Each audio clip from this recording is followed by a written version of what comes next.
We were just some kids. We're running a small town team. And now we're putting on the greatest show in sports on the biggest stage. We were made for this moment.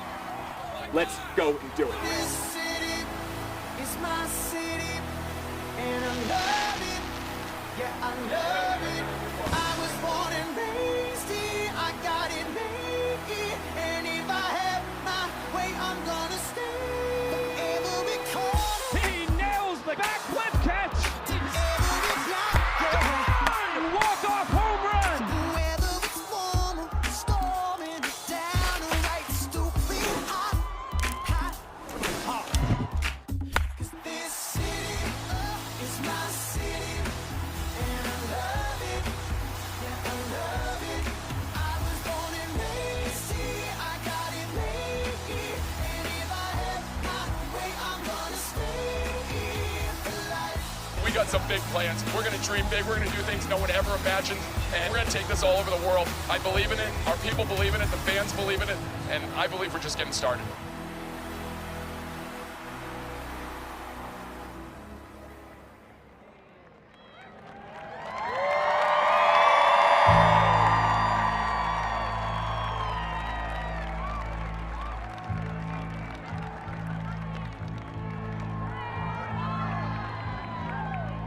Ladies, gentlemen, boys and girls, and potassium enthusiasts from around the world.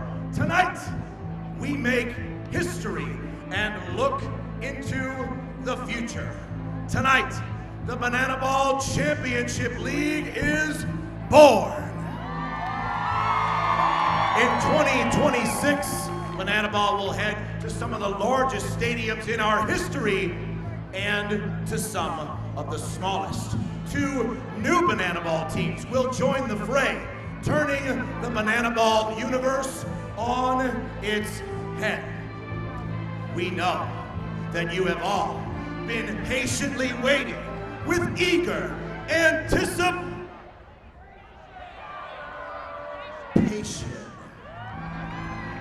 But the wait tonight is over, because this is a sport of the fans, by the fans, and for more fans than ever before. Ladies and gentlemen, this is the time for the millions of fans watching at home to get tapped in, locked in, and stay tuned in. And for the thousands in attendance at historic Grayson Stadium, this is the time to get on your feet and give me your voices. Because this is the greatest league announcement in sports. Ladies and gentlemen, welcome to the 2026 Banana Ball Selection Show!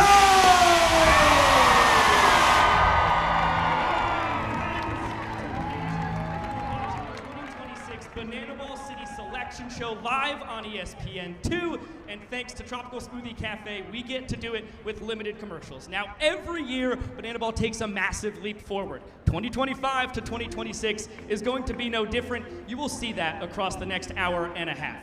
With Josh Talevsky, I am Biko Scala. It has been my honor to host this event each of the last 3 years, even better yet with Josh each of the last 2, but things are a little different this time around. We've got a happy problem. We have so much to unveil tonight, we're not gonna be able to wax poetic after every single city is revealed. That's right, tonight is going to be much more free-flowing but rapid-fire barrage of cities and ballparks as we enter an exciting new era for our sport. It is going to be a 2 new team reveal tonight. We will also reveal the inaugural schedule of the Banana Ball Championship League, and we're gonna have a lot of fun along the way. Now we'll start where this whole thing kicks off. Makes sense, right? We're gonna have an announcement about a big season opening event.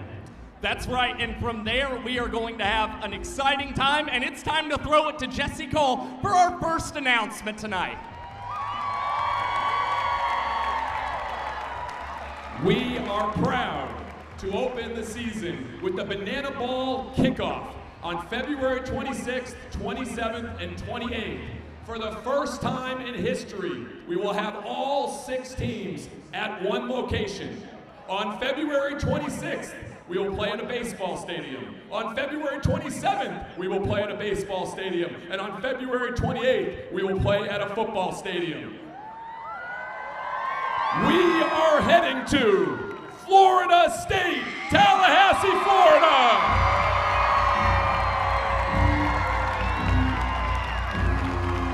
Heck of a way to get this thing going. How about this? All 6 teams in the same spot down in Tallahassee. Back-to-back games at Dick Howser Stadium, and then the finale at Doak Campbell Stadium. Bananas versus Tailgaters in front of over 67,000 fans. I can't think of a more thrilling and unique way to kick off the season. All 6 teams will be in attendance for this kickoff event.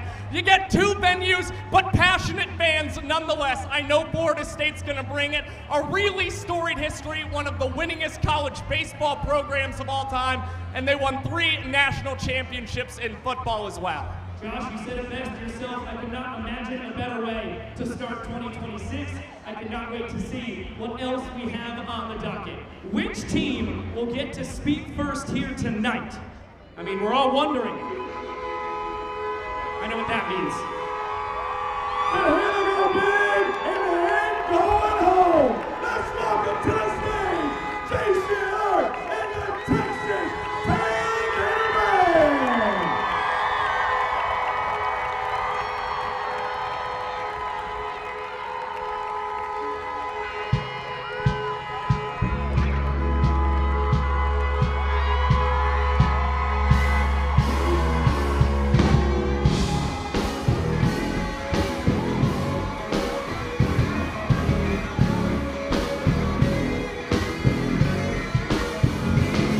She's a hot little number in her pickup truck. Daddy sweet money done jacked it up.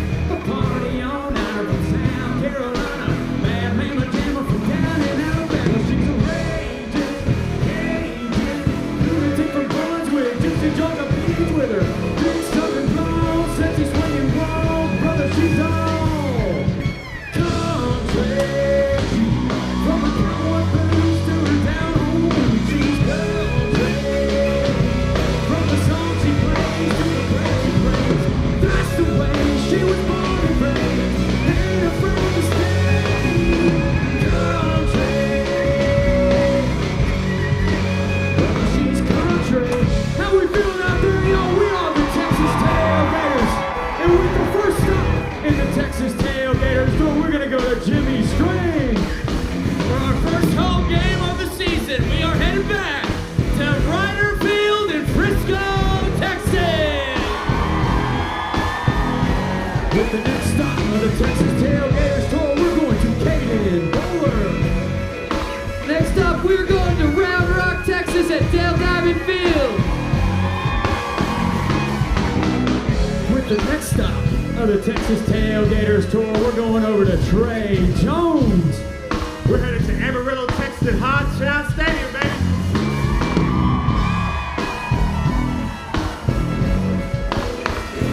Brother, she's country. From a cowboy boots to her down home roots, she's country. From the song she plays to the prayer she prays, that's the way she was born and raised. Ain't afraid to stay country. Brother, she's country.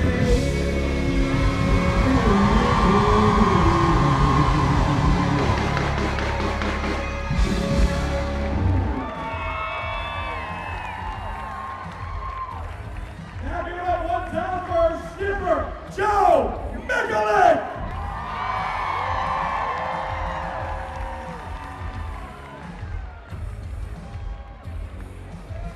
Howdy! It gives me great pleasure to make the next city announcement. The Texas Tailgaters versus the Savannah Bananas. Come tailgate with us to College Station, Texas. Home of the fighting Texas A&M Aggies. Dig 'em!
Groovy Park.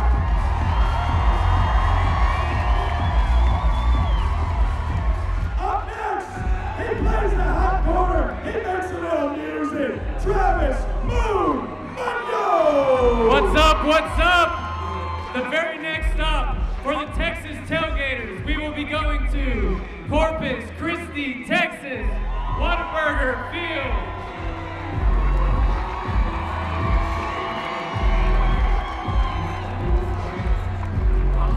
He's got some of the craziest hair in the ball. The right-handed pitcher, Andrew Mann. The Texas Tailgaters are going back to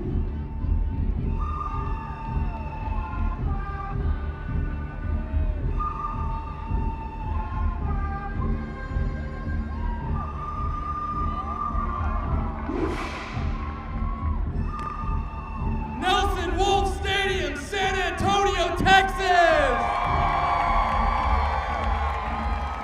He plays shortstop. He's our captain. It's the Texas Kid, Jordan Hussein. What's up, Gresham Stadium? We're bringing the tailgate to Midland, Texas, Momentum Bank Ballpark.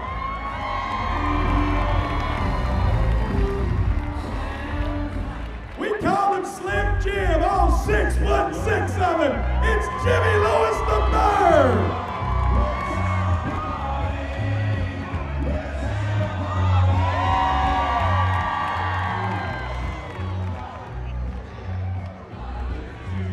we'll be bringing the tailgate to Oklahoma City, Oklahoma at Chickasaw Bricktown Ballpark.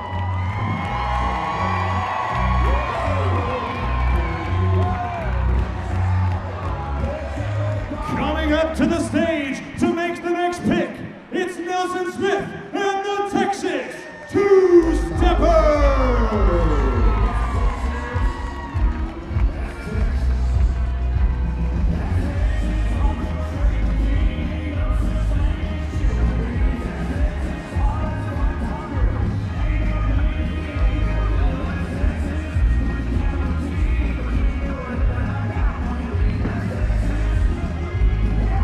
Tailgater Nation, I hope you're feeling sweet because we are going to Constellation Field at Sugar Land, Texas!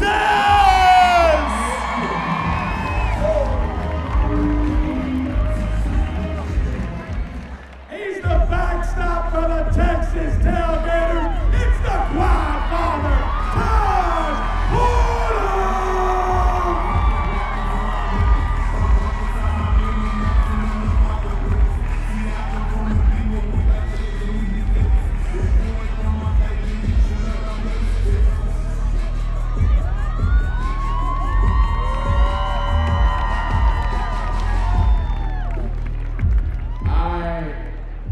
For the last homestand of the 2026 Tailgater Tour, we are taking on the Savannah Bananas at Globe Life Field in Arlington, Texas.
Frisco, Texas. We got to play in a little water, a little puddle action there. Travis Monyo popped some champagne. Coach Bart hopped on the grill, and we got our first ever win in the Lone Star State. But how about this? Our first home series in a major league ballpark in Arlington, Texas at Globe Life Field. But then we get to play at a football stadium. College Station, Texas, we're the home team in the home of the Aggies at Kyle Field. Man, I am fired up for 2026. Those are 3 massive stops. Let's recap the 12 stops that we have as well. 10 in Texas, including 2 in Oklahoma. How we feel about that? Pretty special time next year, 2026, for the Texas Tailgaters home games. But what about here in Savannah, where we call home? Let's take a look at some of those special moments of the last decade here in Savannah, Georgia.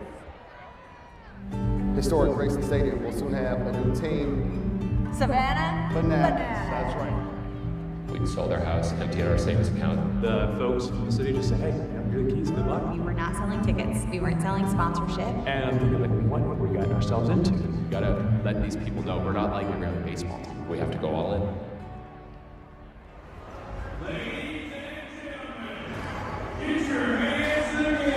One amateur baseball team down south is taking the sport by storm. It's better than any sporting event I've ever been to. Here in Savannah, we've got the #1 place to come to and watch baseball. And you don't even need to like baseball, you can have a blast here. Every single game has been a sellout. On a mission to make baseball cool again. Plus, the winning record doesn't hurt either. For the 2nd straight summer, the Savannah Bananas are Coastal Plain League champions!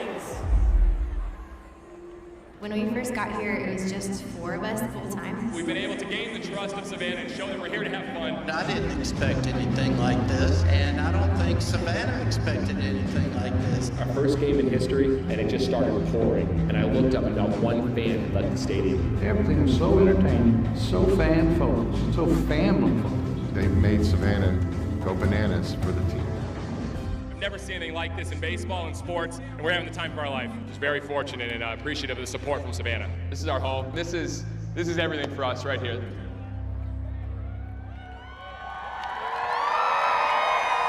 Please welcome the original 6 team members that started in Savannah in 2016. Jesse and Emily Cole, Jared Orton, Marie Metzinger, Patrick Bryany, and Barry Aldridge.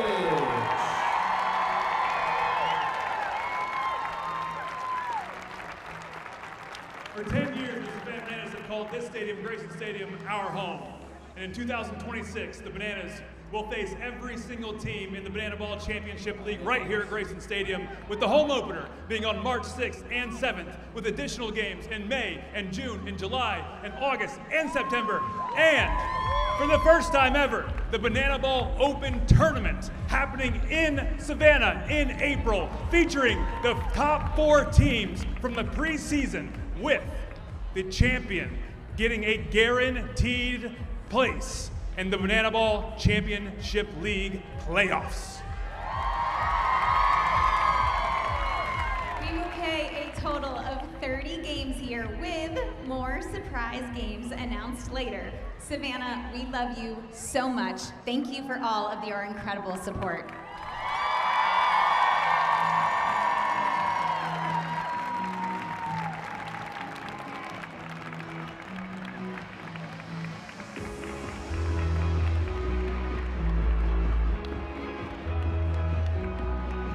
Ladies and gentlemen, here they come to the stage, our world famous Dad Bod cheerleading squad, the Bananas!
2026. It is now time for everybody here at the Banana Ball City Selection Show to get those hands together!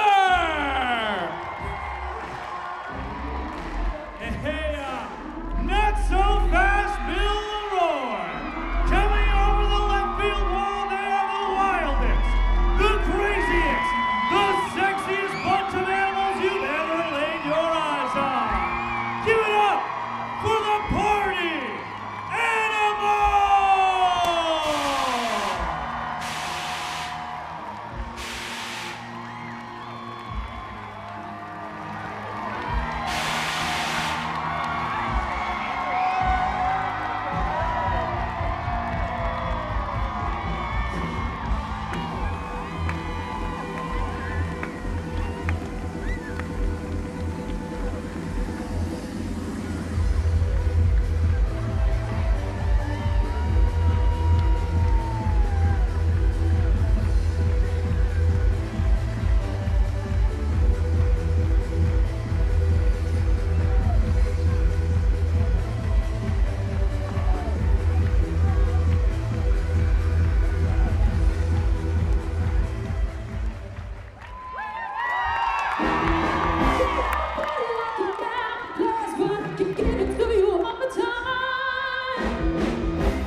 If they touch me, they sorry. Water's all I roll, all in it, hold up in his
Washington you cannot forget.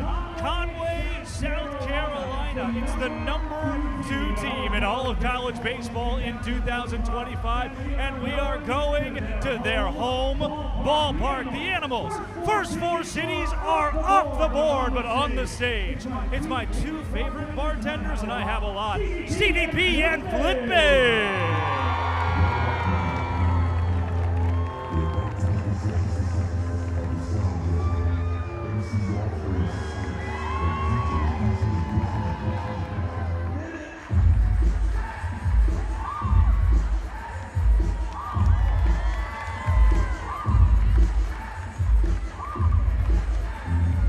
And alongside them, Tanner Tinder Thomas and Brett Helton.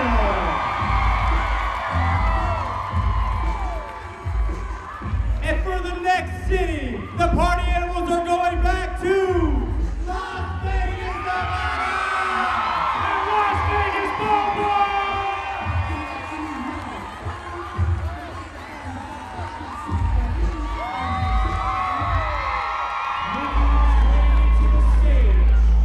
Representing the Party Animals, he is stacking bills with speed that kills. Jason Jet Swan!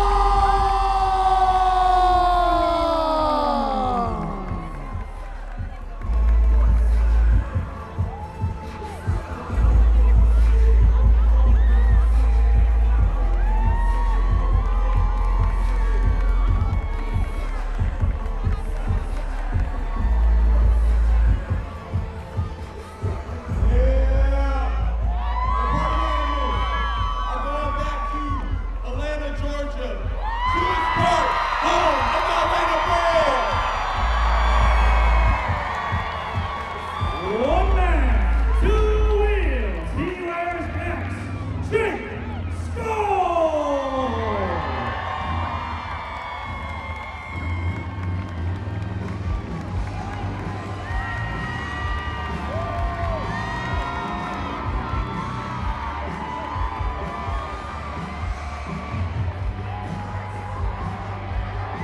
He's riding in style all the way to Ginger Ninja, Dustin Bieber.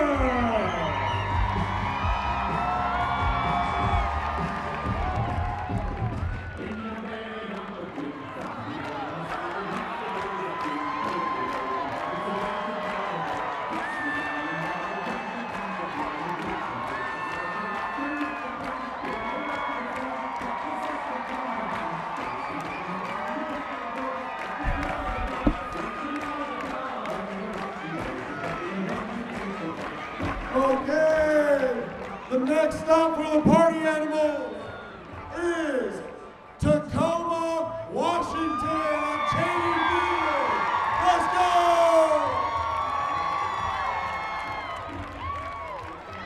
And our next stop, we're heading to the hometown of Brady Kice. We are taking the party to the Brew Crew at American Family Field.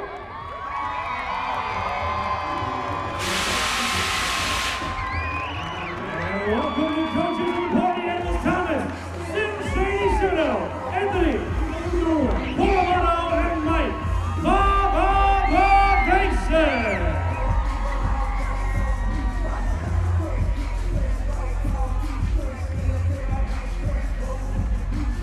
Party people,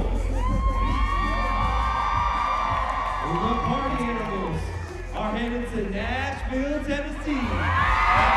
Horizon Farm.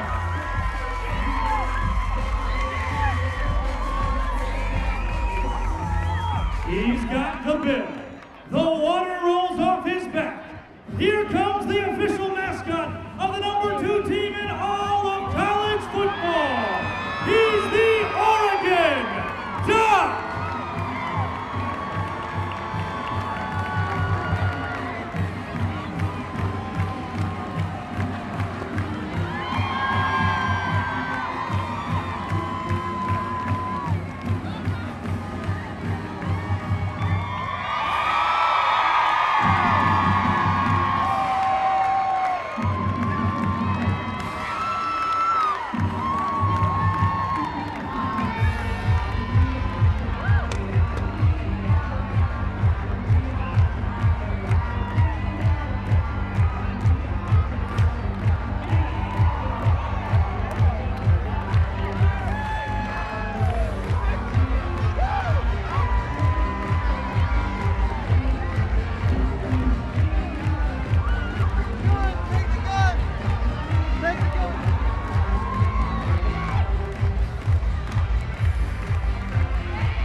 God. You'll see these fine gentlemen.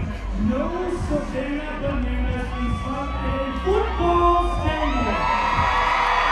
The party animals of the sport court in Boise, Idaho, and lest you forget, they will be the home team and the home of the Oregon Ducks at Oxford Stadium in the Pacific Northwest. We'll give you a look at the 14 weekends where the Party Animals will be the home team of the 2026 Banana Ball Championship League World Tour. This thing from Memphis to Oregon, all the way out to Boise, Idaho, is truly going to be cinema. In the meantime, as big, as bad, as grand as they've been, it may get even grander. Don't go anywhere. This is the Banana Ball Championship League City Selection Show.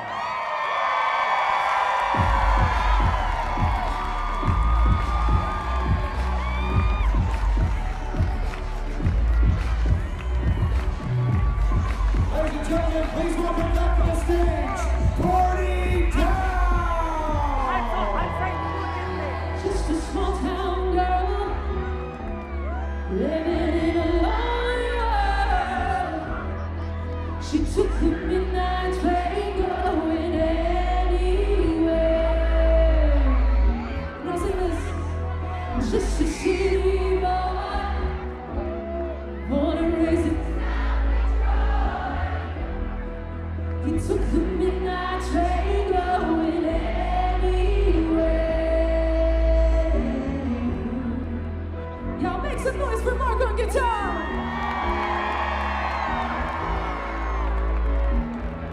We got Chris on the bass and Rob on the drums.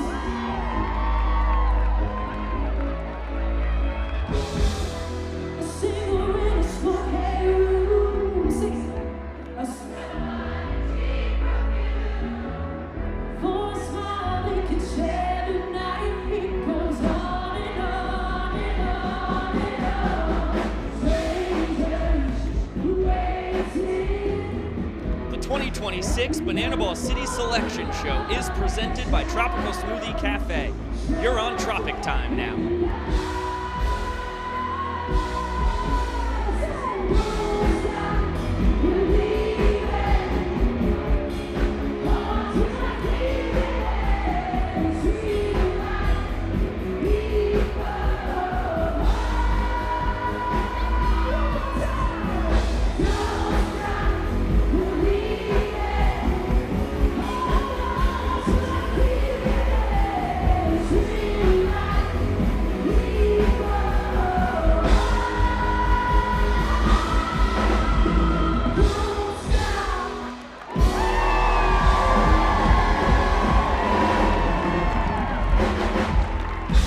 One more time, everybody out there!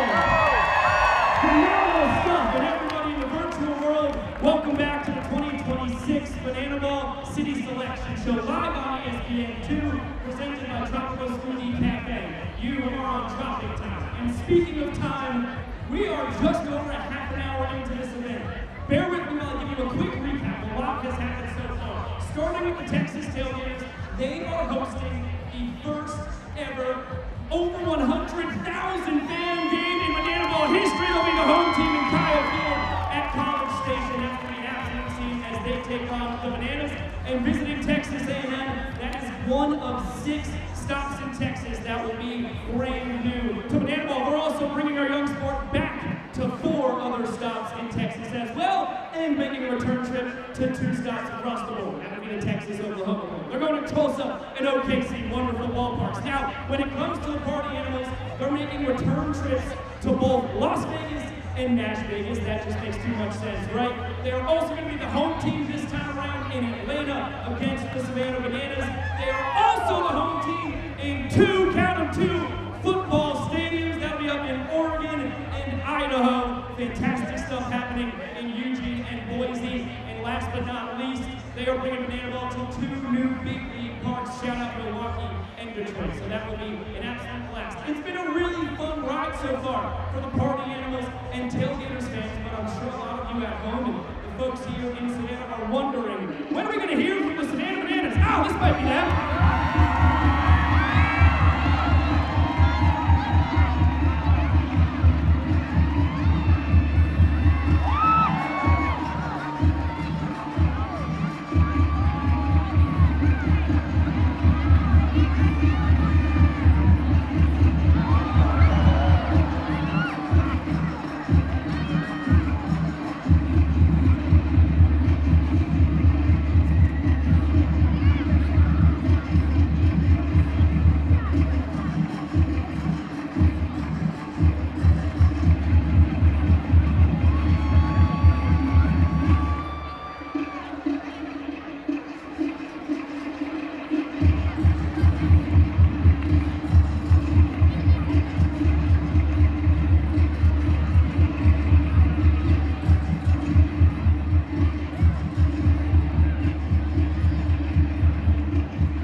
Beach Coconuts, please welcome Marge Taco!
We are the Loco Beach Hooligans!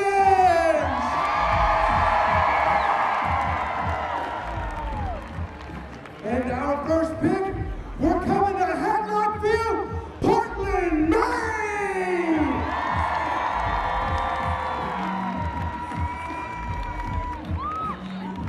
And with our next pick, we're headed to Prince George's Stadium in Bowie, Maryland!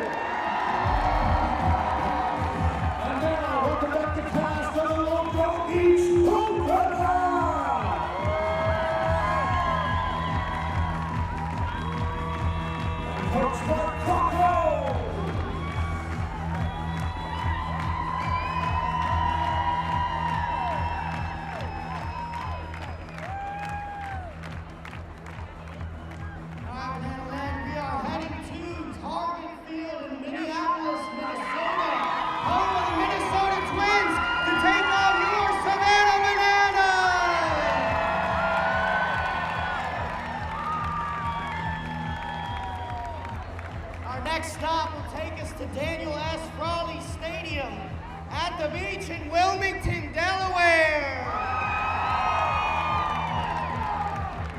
Coming back to the Keys, we're going to Keesler Federal Park in Biloxi, Mississippi. We are your local beach coconuts.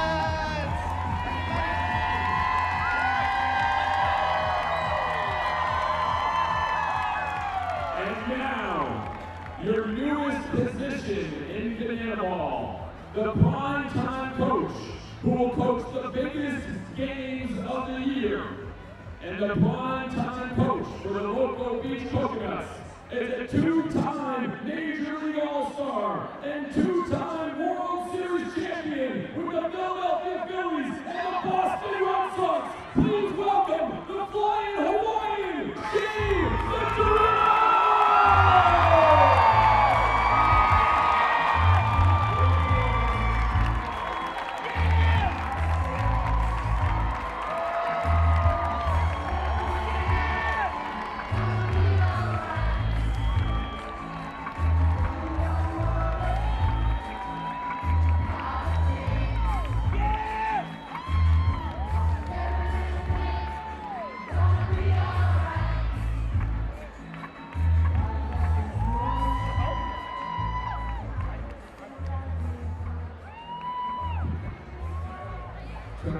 Our next stop will be Foxborough, Massachusetts, at Gillette Stadium against the Savannah Bananas, home of the New England Patriots.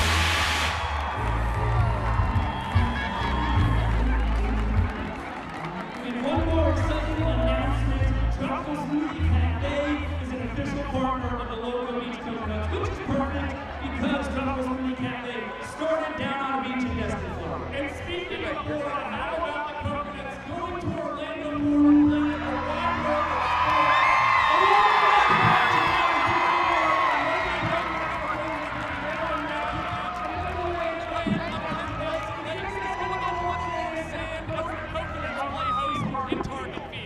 Josh, you know I'm beyond thrilled for Banana Ball to be back in my favorite city in the entire universe. I'm sorry, Savannah, I absolutely love it here. Portland, Maine, that place rocks. Hadlock Field is wonderful. You got the Green Monster out in left, the main monster they call it, and a lighthouse at center. Anyhow, why am I talking about Hadlock Field when the Coconuts are the home team in Gillette Stadium? 2 games against the Savannah Bananas. That is going to be a wild scene in Foxborough. And let's take a look at the Coconuts home games, starting in Charleston, South Carolina, and then they will finish up their final home game in Biloxi, Mississippi. That will be against the Firefighters, and it's got me thinking here. We haven't heard much from the Firefighters so far tonight. I mean, they got to be chomping at the bit.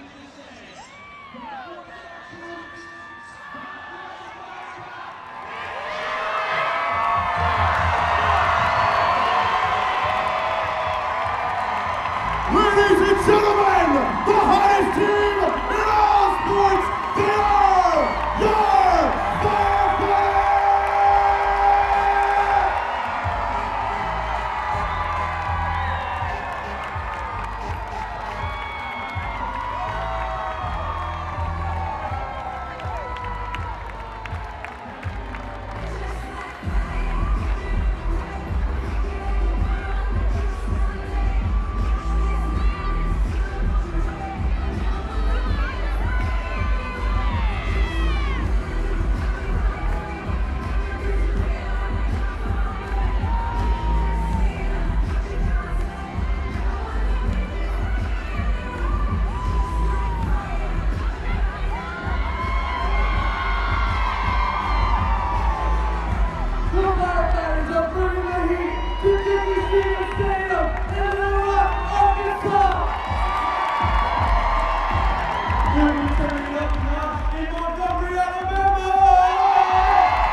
South Carolina!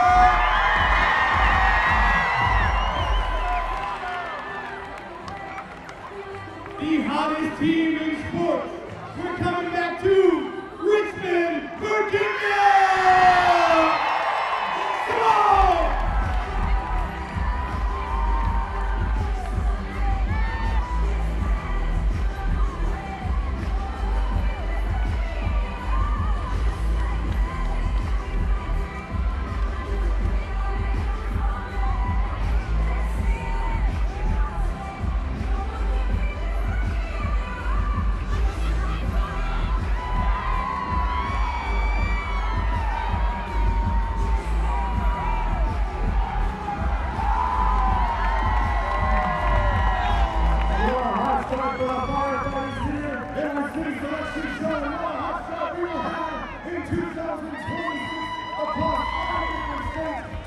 season. But we start with a very special place in early May in Richmond, Virginia, where we begin our headlining tour this year.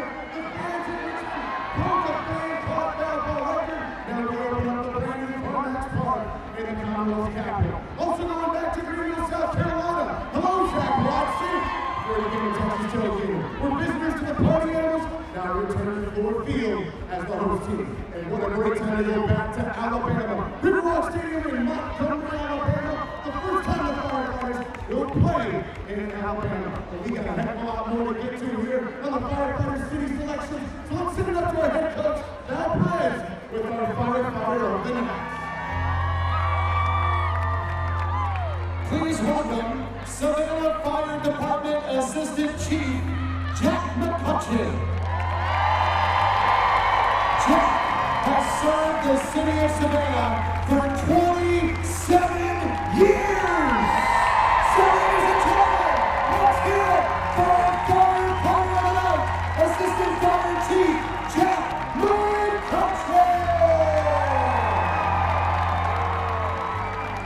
And the firefighters will be headed to Stadium in Wichita, Kansas.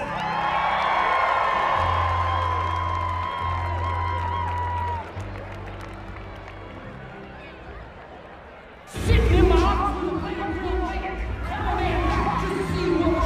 Yo, Mike, our town is dope and pretty. So check out how we live in the Electric City. They call it Scranton. What? The Electric City. Scranton. What? The Electric City. Lazy Scranton, the Electric City. They call it that because of the electricity. The city's laid out from east to west, and our public parks and libraries are truly the best. Call poison control if you're bit by a spider. But check that it's covered by your healthcare provider. Plenty of space in the parking lot, but the little cars go in the compact spot. Spot, spot, spot, spot, spot. Snack attack time. Don't lose your head. We like Cucino's for the tasty bread. They call it Scranton. What? The Electric City. Scranton. What? The Electric City. Scranton. What? The Electric City. We're going to Scranton. What? The Electric City. Scranton. What? The Electric City. All right, this is the big one. That's what she said. We're going to PNC Field and Scranton. Let's go, Firefighter Nation. ladies and gentlemen, it's the Bridges brothers, Noah and Zachary. Firefighter Nation, are y'all ready to see where we're going to go next? All right, Zachary, the ball. Wait, give me the ball. You're supposed to have the ball. No, I told you to get the ball. You're the big brother, this is a really big moment. You're supposed to have the ball. Yeah, big brother tells little brother to get the ball. Chief, come.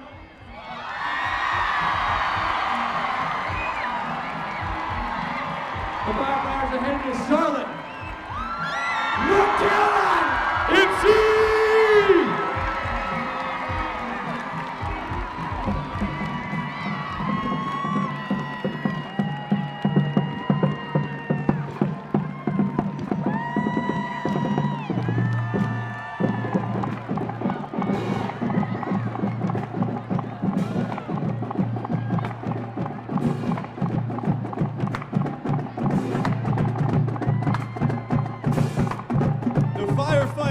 Will be taking on the Bananas in Memorial Stadium at the University of Nebraska!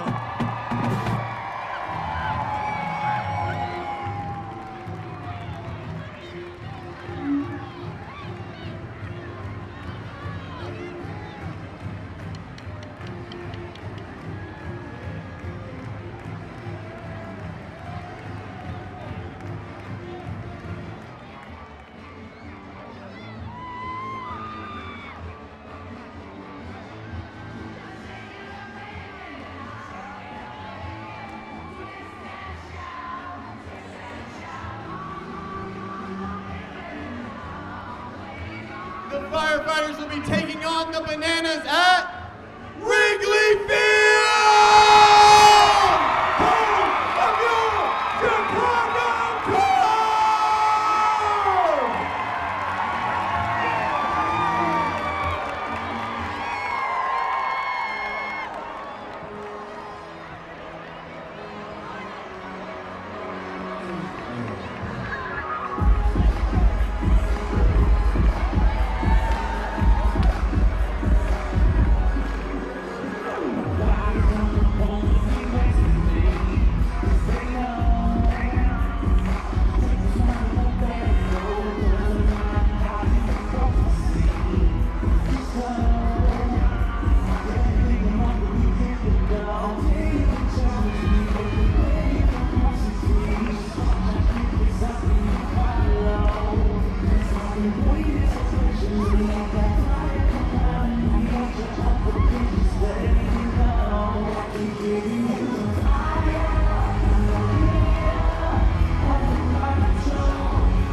stop, the firefighters are going to Coca-Cola Park in Lehigh Valley, Pennsylvania.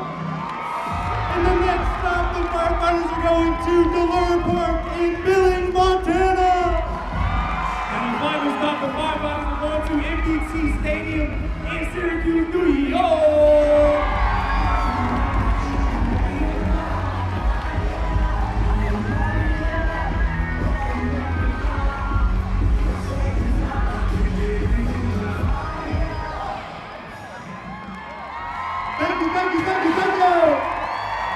Grayson Stadium, are you fired up for the firefighters in 2022? There are real flag games here in 2026 and the boys wearing the fire and the flames, including some new states that will be visiting for the first time in all Banana Ball. That includes at Dealer Park in Billings, Montana, a September weekend of the party animals. We can't wait to see it out in the Badlands. But what about this? Our first major league stadium hosted at Wrigley Field in the Windy City of Chicago, Illinois. We cannot wait to get to one of the greatest stadiums in all of American sports. And our first home time in a football stadium in the Cornhusker State Memorial Stadium in Nebraska. It will be all red, and we can't wait to see you there in Lincoln, Nebraska. Let's take a look at all of our host cities. 13 series across 12 different states, some for the first time in firefighter history. We cannot wait to see you there. And by the way, we're not done making history here. We got a championship game to play for in a couple days' time. We can't wait to see you at Grayson Stadium. Don't go anywhere. We got more history to make. A new team is joining us. This is the Banana Ball City Selection Show. Now, tradition time. Let's light up the sky here. Everybody turn on your flashlights on your phones. Everyone and join in on a big banana malnutrition. Sing as loud as we can. A Little Yellow. Here we go.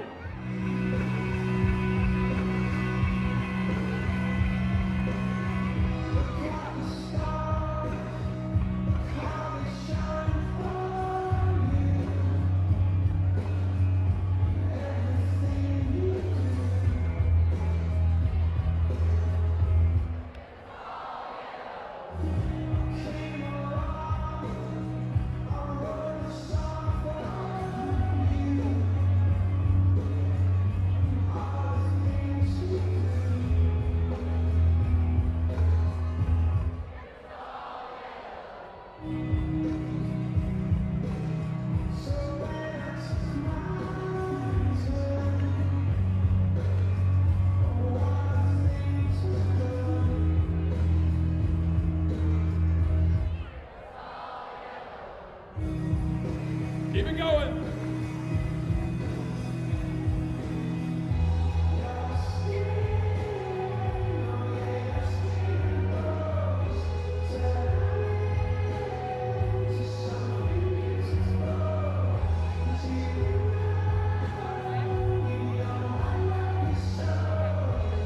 We love you so much, Banana Ball Nation. Thank you guys. We love you.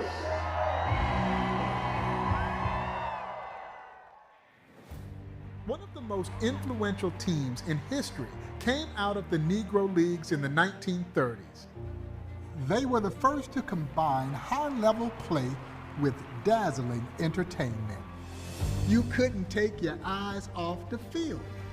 They had a fans-first mentality long before anyone else. But they were also getting some great talent. Where did you learn to handle a ball like that?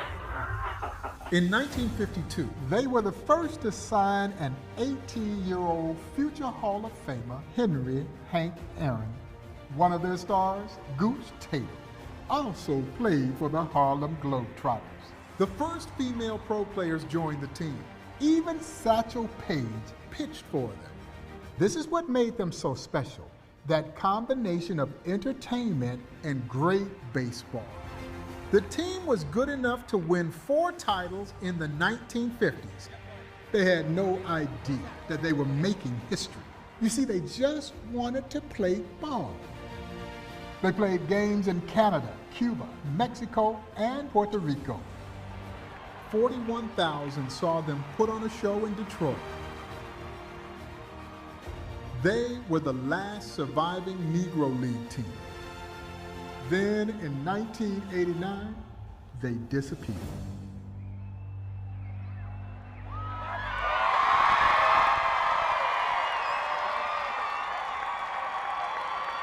Please welcome to the stage the president of the Negro League Baseball Museum, Mr. Bob Tonto. And now they are back. I am proud to introduce the newest banana ball team, the Indianapolis Clowns.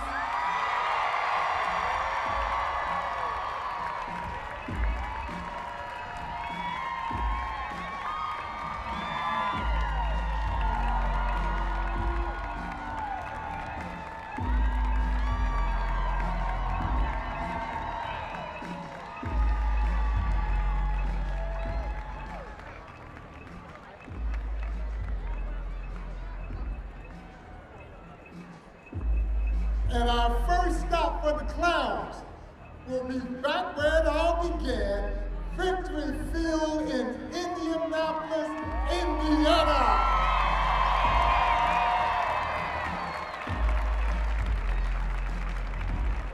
And now it is my pleasure to introduce the coach of the Indianapolis Clowns, Mr. Eric Fox. Yo, yo, yo, Banana Nation, what's going on? How y'all doing? Good to see you, good to see you. First off, I want to say what an honor it is to be standing up here with Mr. Bob Kendrick, the president of the Negro League Museum. And second off, I want to give a shout out to the fans who's been coming to support Banana Ball since we started in 2020 and in CPL in 2016. And for our next stop, we're gonna go to Indianapolis. We're gonna go to Kansas City. Sorry. We're going to Kansas City, Missouri, and we're gonna be facing the Savannah Bananas.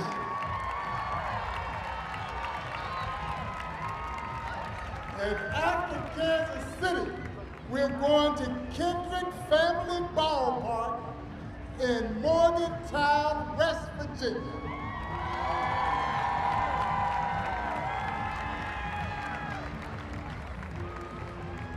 And now, for your prime-time coach of the Clowns, a three-time All-Star, an MVP, and World Series champion with the Philadelphia Phillies, please welcome Ryan Howard!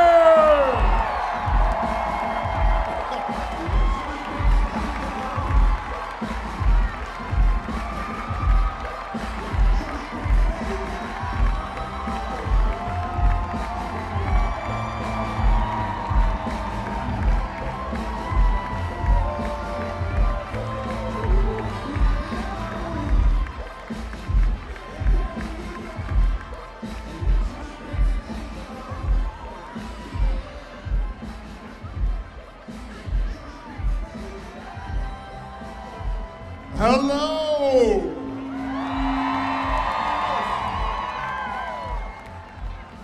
The Indianapolis Clowns' next stop will be taking on the Savannah Bananas at Great American Ballpark in Cincinnati, Ohio, home of the Cincinnati Reds.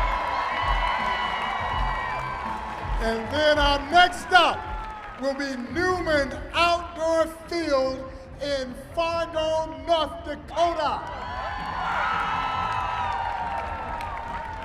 And for our next stop, the Clowns will be heading to Duncan Park in Hartford, Connecticut.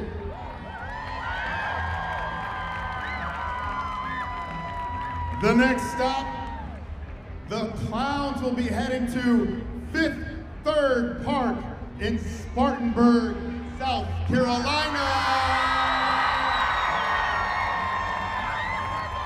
And from there, we head to Sioux Falls Stadium in Sioux Falls, South Dakota.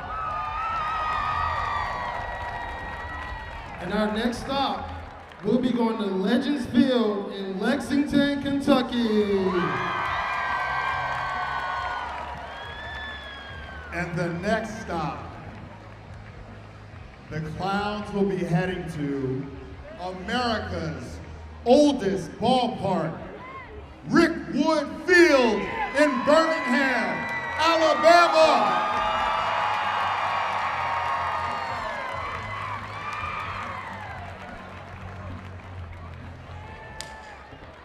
All right, how about that? Ryan Howard, I'm not going to let you go anywhere. We got to steal you for a minute. Ryan, you've got the MVP. You've got the World Series title. What made you pick up the phone when they said, we want you to come be a part of the Indianapolis Clowns? Jesse wouldn't stop calling. Jesse wouldn't stop calling you, and I know you look good in the uniform. And the history for you, you've said it's meant a lot to you. Oh, it's been so much. I mean, Jesse calling me, he ran the idea by me.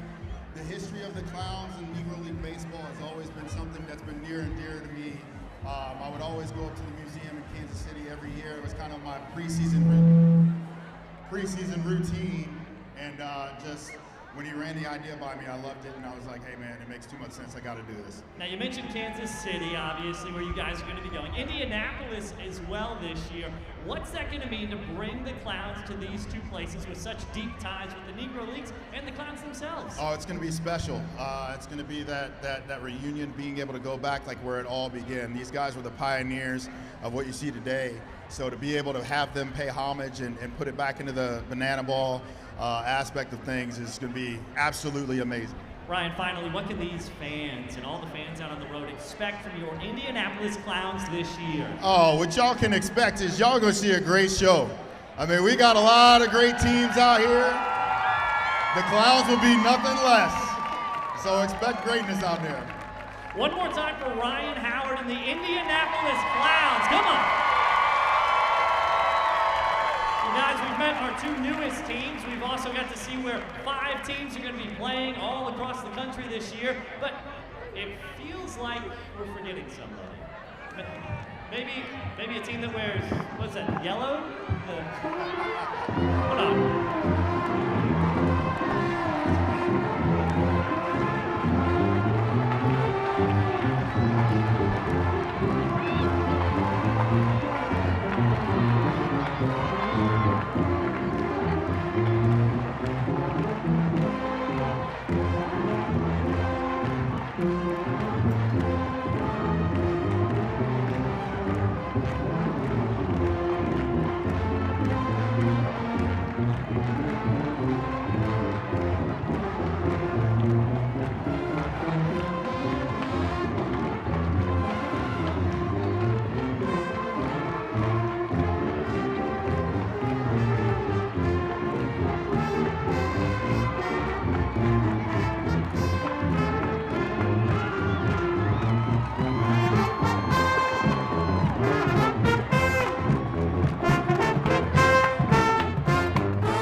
Ladies and gentlemen, this next city is the birthplace of brass bands and Cajun cuisine. Let me hear you make some noise, because the Savannah Bananas are headed to the Superdome, home of the New Orleans Saints. Los Angeles Tornadoes.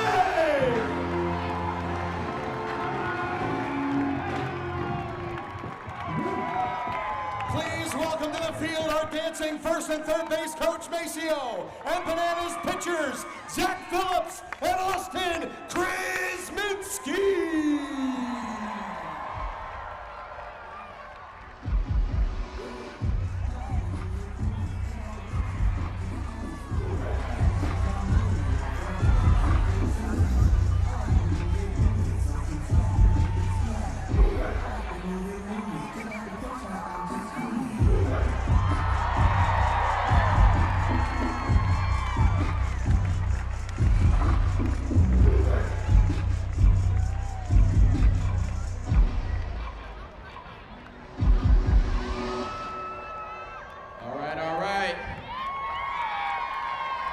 The Bananas will be heading back to San Diego, California. Petco Park, home of the San Diego Padres.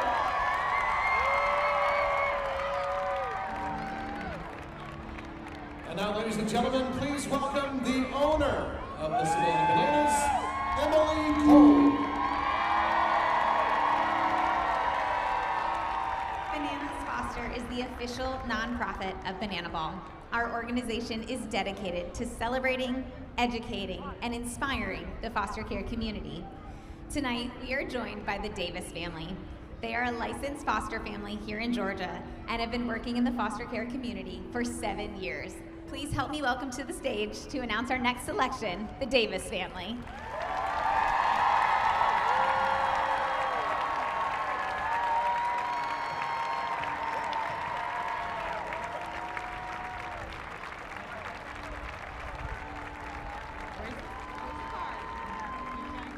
We are going to Angel Stadium in Anaheim, California!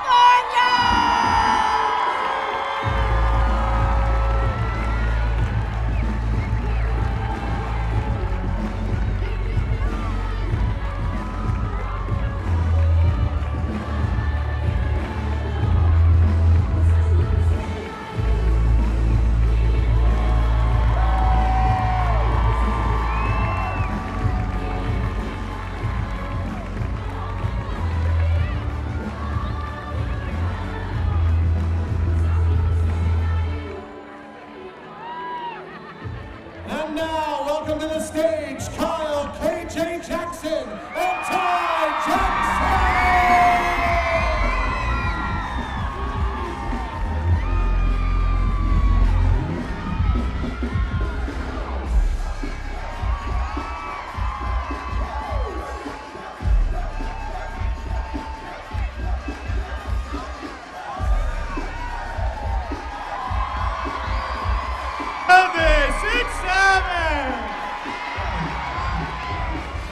The next stadium your Bananas will be going to is Kenan Stadium, University of North Carolina at Chapel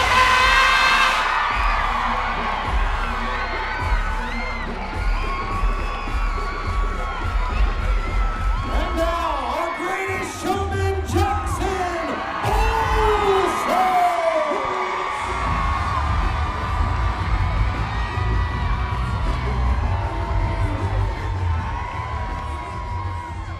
What's up, Banana Nation? I am very excited to announce our next pick. We're headed back to the Bronx, Yankee Stadium. See you soon, New York.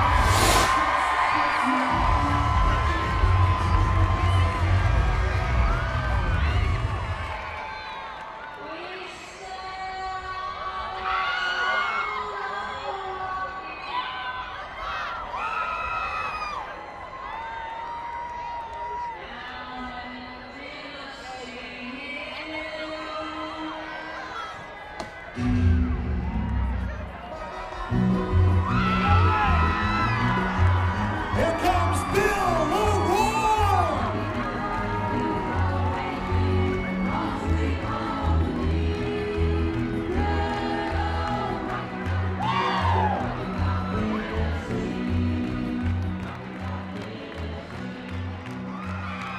Woo! I know. The party animals rudely interrupted me earlier, so now is my time to shine, all right? So, the Savannah Bananas are going to, drum roll please, Neyland Stadium in Knoxville, Tennessee, home of the Tennessee Volunteers.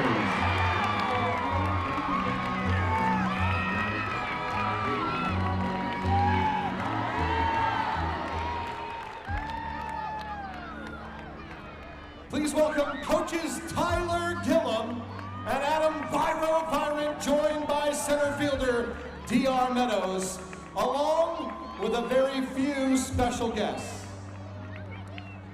8-year-old Hugh Harvey and his family. In December 2023, Hugh was diagnosed with high-risk neuroblastoma and admitted to the University of Iowa's Stead Family Children's Hospital. After multiple surgeries, countless rounds of chemo, 2 stem cell transplants, and over 20 rounds of radiation and immunotherapy, we are proud to announce, as of May 2025, Hugh was able to ring the bell and is now cancer-free!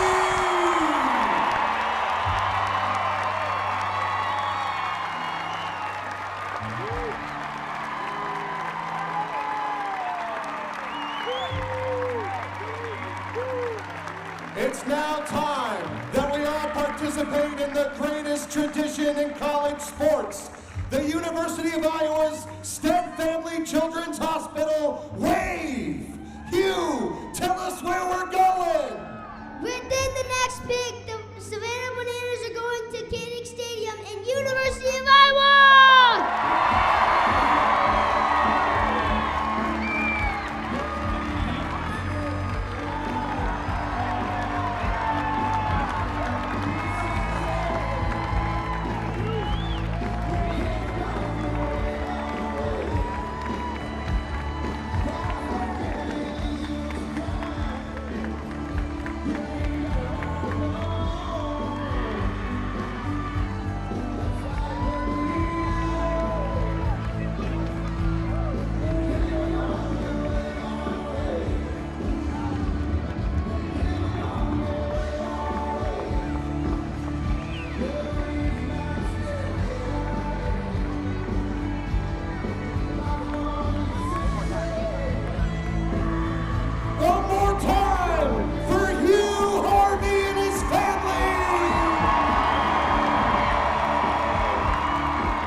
Stadium, you're still on your feet. We need your hands in the air. Get ready to clap. It's time for a Grayson Stadium tradition. It's time for a little, hey baby, let's go.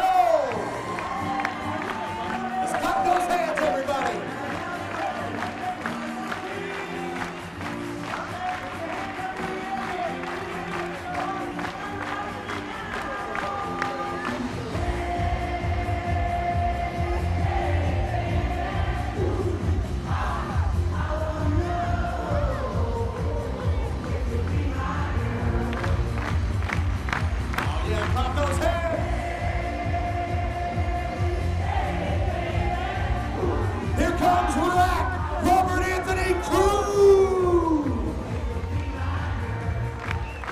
And next, the Savannah Bananas are coming back to Coors Field in Denver, Colorado.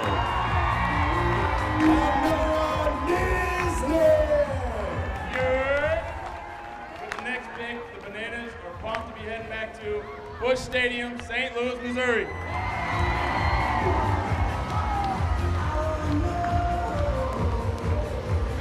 One last time, Banana Land, let us hear you clap those hands.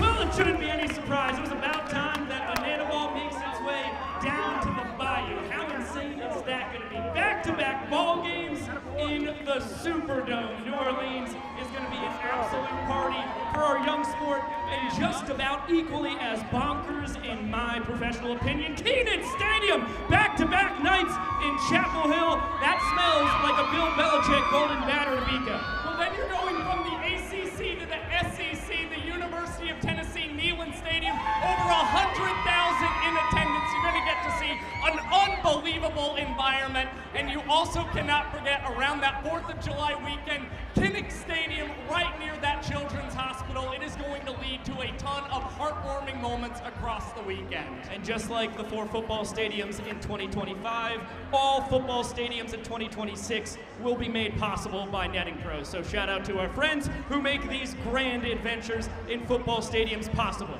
And one last announcement. It's a special one. For that, let's get it back up to the stage and the young professor.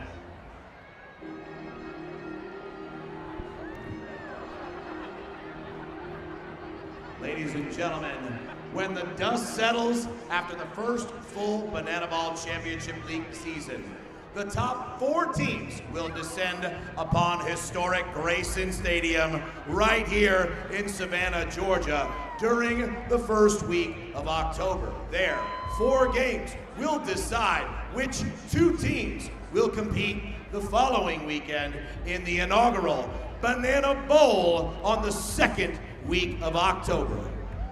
Ladies and gentlemen, in 2026, the Banana Ball Championship League is heading to 75 stadiums, 45 states, 14 MLB stadiums, 10 football stadiums, and over 3.2 million fans live!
The 2026 Banana Ball City Selection Show was presented by Tropical Smoothie Cafe. You're on Tropic Time now. Thank you for tuning in on ESPN2, ESPN Plus, Disney Plus, and YouTube to see where our 2026 Banana Ball World Tour is coming to a city near you. The 2026 Banana Ball World Tour lottery list is now officially open. Visit bananaball.com to get locked in, tapped in.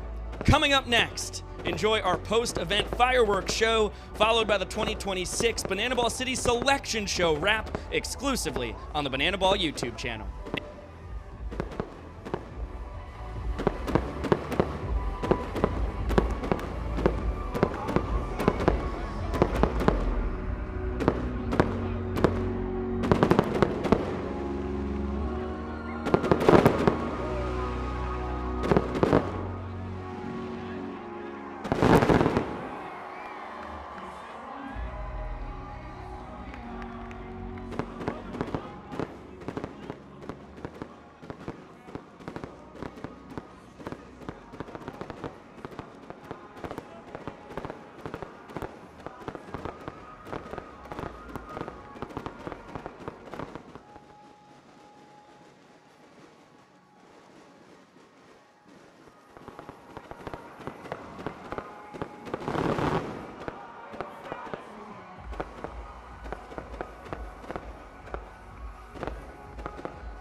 Here with Joe Mikulik, the skipper of the Texas Tailgaters, here in our 2026 Banana Ball City Selection wrap.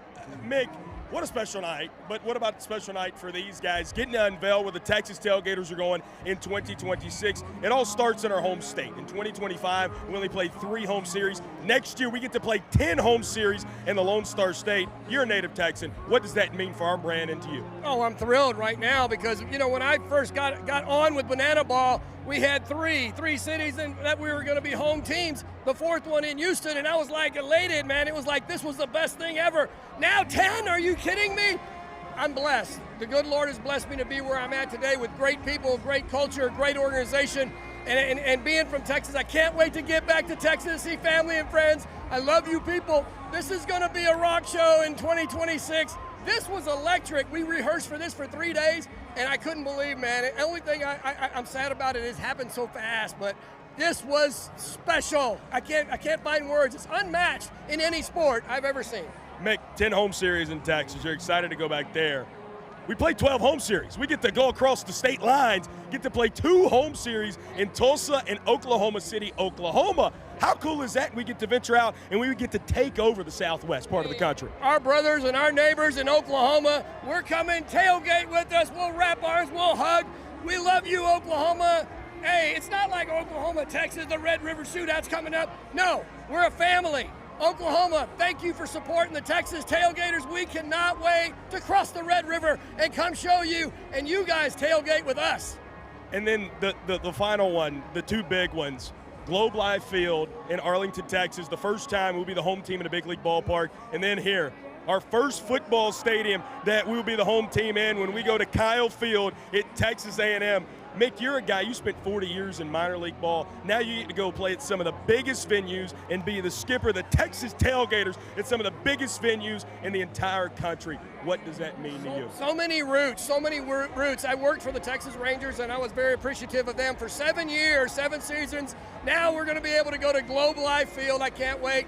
Hometown for me, and then, hey, Kyle Field, unreal. I've been in a lot of football games at Kyle Field, family, friends. We've had family discussions over Texas A&M Aggies, but the fighting Texas Aggies are going to be able to tailgate with the Texas Tailgaters. I cannot wait. 1984, Mark Johnson recruited me to play at Texas A&M. Unfortunately, I still have doubts why I didn't sign. I went and signed with the Houston Astros, and that's okay. But Texas A&M, Kyle Field, College Station, we're coming home, baby. Everything's bigger in Texas, and for the Texas Tailgaters, it will be just that in 2026. Now let's go up to our desk with Sam Bauman and the owner and creator of Banana Ball, Jesse Cole. Yeah, thank you so much, Brett Loftus. I'll tell you what, if that show didn't get you fired up, Coach Mikulik had us running through a brick wall. Of course, I'm Sam Bauman here with the man in the yellow tux, Jesse Cole. Jesse, we have had just a moment, barely a moment, to catch our breath after what just happened down here in Savannah. Listen, you said before you've never felt more pressure about an event, from yourself admittedly. The word perfection has been tossed around here by yourself. How are we feeling now, Jesse? I think it was quite a show, and proud of all the teams, the entertainment team, the cast, the broadcast. You know, we have very high expectations for every performance that we do, whether it's a selection show or whether it's an actual show in a stadium. And the reality is, I think the group performed tremendously well. But more than anything, we have a responsibility to our fans. And we've gone from just 100,000 fans for a whole season now to 3.2 million. So we got to do a big show. And with these big announcements and the places that we're going, I couldn't be more excited for the future of Banana Ball. You talk about doing it for your fans, man. We are going to meet our fans where they are at this year. 45 states, 75 stadiums. Jesse, the logistics alone blow my mind. How do you make this happen? How do you put the pieces of this puzzle together to make it work in 1 year? Well, it's over a year ago that we said, how can we go to as many states as possible with 6 teams? And yes, the logistics, the challenges, getting all around the country, it is extremely hard. But the reality is, why can't we bring it to all the states that haven't seen Banana Ball? And even if it doesn't make sense on paper, it makes sense for fans. And so we're going to bring it to so many new states that we've never been to before. To think 45 states, it's amazing. amazing. And again, we don't know exactly how we're going to do it, but we're going to bring the shows. I'll tell you, the players, the cast, the staff is so excited. And we're excited for, even the small stadiums. Yeah. Going to Billings, Montana in front of 3,000 fans is going to be amazing. We're going to put on the best show for them. And I think that's what fires us up. Wherever our fans are, we're going to try to go to them. You touched on it, that 3,000-seat stadium. And then you see the contrast of 102,000 there at Texas A&M. Why are both of those venues, going to both of those venues, important for Banana Ball? Well, the name of our company is Fans First Entertainment, and fans first. So how do we bring this game to more fans? And yes, it'll be small stadiums, but yes, 2 stadiums over 100,000 fans, because we realize that there's almost 4 million people on the waiting list right now for tickets. Yeah. And how do we give them an opportunity to see it? Because there's such a difference. When you get in it and you see a live experience and you feel it and you get, the barriers are broken down between the players and the fans, it's a whole different experience. So we're going to keep pushing the envelope. 2 years ago, it was 1 million fans. Then it was 2 million fans. Now it's 3.2 million fans. It is hard, but it's worth it. And so we're going to continue to push the envelope on how we can bring this to more fans all over the country and at some of the biggest, most iconic venues. You talk about entertaining fans. Part of that entertainment is the competition, Jesse, which has always been real, but now an extra emphasis on it, not only through the end of this year, but as we move into this new era, Banana Ball Championship League. Why do you think this is the right move for Banana Ball, the logical next step to what we're going into? When we first started Banana Ball, we had this as a vision. We saw where this could go, and we have so much respect for the Harlem Globetrotters and what they did, but we realized that we could build a league and build a competitiveness and get this for the fans to have a care factor. And that's where we looked ahead and we said, all right, how do we do that? And I think that's how we've built everything. We look at the friction points in an experience, whether it's a long season, whether it's an exhibition game that might not matter to fans, whether it's every part of the rules. We look at every friction point, every frustration point, and try to eliminate it. And that is fans first, and we're never going to stop trying to plus and make the experience better. And going to a league was the next obvious move, because now we're watching it right now in the Banana Ball playoffs and tour championships. The energy, the enthusiasm, the fans, they are fired up, and it's taken this game to a whole nother level. And I'll tell you what, guys, we are off to a hot start here already, and we are far from being close to done. We're going to be talking to Bob Kendrick in just a little bit. We're going to have Shane Victorino on here. We're going to have Ryan Howard on here. We're going to check the call history between you two. I know there's some debate here. We'll get to the bottom of that. But before we go too far to the future, let's look back at where it all started with our Savannah Bananas, and that's where we find Biko Scala. He's down on the field. He's got Bananas head coach Tyler Gillum trying to wrap up what happened for the Bananas tonight. Thank you, SB. Yes, if you're wondering out there, I am heartbroken I didn't get to broadcast the fireworks. That's a problem for another day. We've got Bananas head coach Tyler Gillum here. You're about to be going into your 9th season at the helm of the Nanners. 5 collegiate. You have 3 professional Banana Ball seasons under your belt now. How unbelievable has it been to watch this whole thing evolve to what just happened tonight? Wow, this thing's epic. What just happened tonight? My first memory is thinking back 2017. I jumped on a Zoom call with Jesse Cole, and he said, Gillum, my big vision goal is to create the greatest show in sports. And here we are, starting the Banana Ball Championship League in 2026. It's going to be epic. What are you most excited about when it comes to that 2026 Bananas home schedule that was just unveiled? Man, this is home, like being in Savannah is going to be absolute epic. What we've done here with the stadium is going to continue to plus and get better. Where we're going on the road, we're going to hit so many fans around the country. Some of the biggest stadiums, we always look to plus it, and we're going to plus it in 2026. Speaking of the biggest stadiums, you had 4 football stadiums this year. There are 9 football stadiums on the docket next year. How exciting is that? I mean, if you think back to it, when we announced the football stadiums, we had zero idea how to put a baseball stadium in a football stadium, but we've never been scared of testing and figuring things out, and here we are, played 4 stadiums, sold those out this year. Our director of Banana Ball, Adam Byron, just absolutely went into these stadiums and created awesomeness. And we said, hey, we're going to plus it. We're going to take it next level. And some of these football stadiums are going to be the most epic Banana Ball experiences of all time. And as always, shout out Netting Pros. You folks rock for making it possible as well. Where are you most excited to return to in 2026? Man, returning, probably San Diego, Anaheim. We're going to stay out there for a couple weeks, probably we got to go to Disney, hang out. It's going to be magic there. But, San Diego was amazing. I'm sure we're going to end up on the beach surfing or something. I know it wasn't the result you wanted in the Tour Championship semifinal, but you got to play 2 games as the home team with the equalizer point in play. Next year, you get to be the away team for the first time since 2023. How exciting is it to try and earn that first ever equalizer point in Savannah Bananas history? Well, first off, the Banana Ball playoffs were absolutely epic. The semifinals, all 4 games, everybody's always asked, is banana ball competitive? No doubt, if you watch any of those games, you're going to be like, this thing is electric. And so you add on top of that the new equalizer point. It came into play with the Party Animals tailgaters the other night. It was a test for us going into 2026 to incentivize trick plays. I think we all think it's a no-brainer. It affected the game in the 8th inning that night, and I think it's going to affect the game where there's going to be more trick plays, more epic trick plays, and we're going to go next level as we go into the league with that. You're going to have 25 games as the home team. You're going to have 25 games as the away team in the regular season. How thrilling is it to enter the league era of Banana Ball? It's kind of a dream come true. It's a new category of sport. How many times do you get to actually be a part of history of creating a new sport, and we're just getting started. Everybody thinks we just arrived. We're on top of the world. Here we are, but we're just beginning. It's going to be epic, and I can't wait for everybody to see what 2026 looks like. Could not agree more, Gilly. Thank you so much, as always, for the time. And fellas, back up to you at the desk. One of the most influential teams in history came out of the Negro Leagues in the 1930s. They were the first to combine high-level play with dazzling entertainment. You couldn't take your eyes off the field. They had a fans-first mentality long before anyone else. But they were also getting some great talent. Where did you learn to handle a ball like that? In 1952, they were the first to sign an 18-year-old future Hall of Famer, Henry Hank Aaron. One of their stars, Goose Tatum, also played for the Harlem Globetrotters. The first female pro players joined the team. Even Satchel Paige pitched for them. This is what made them so special, that combination of entertainment and great baseball. The team was good enough to win 4 titles in the 1950s. They had no idea that they were making history. You see, they just wanted to play ball. They played games in Canada, Cuba, Mexico, and Puerto Rico. 41,000 saw them put on a show in Detroit.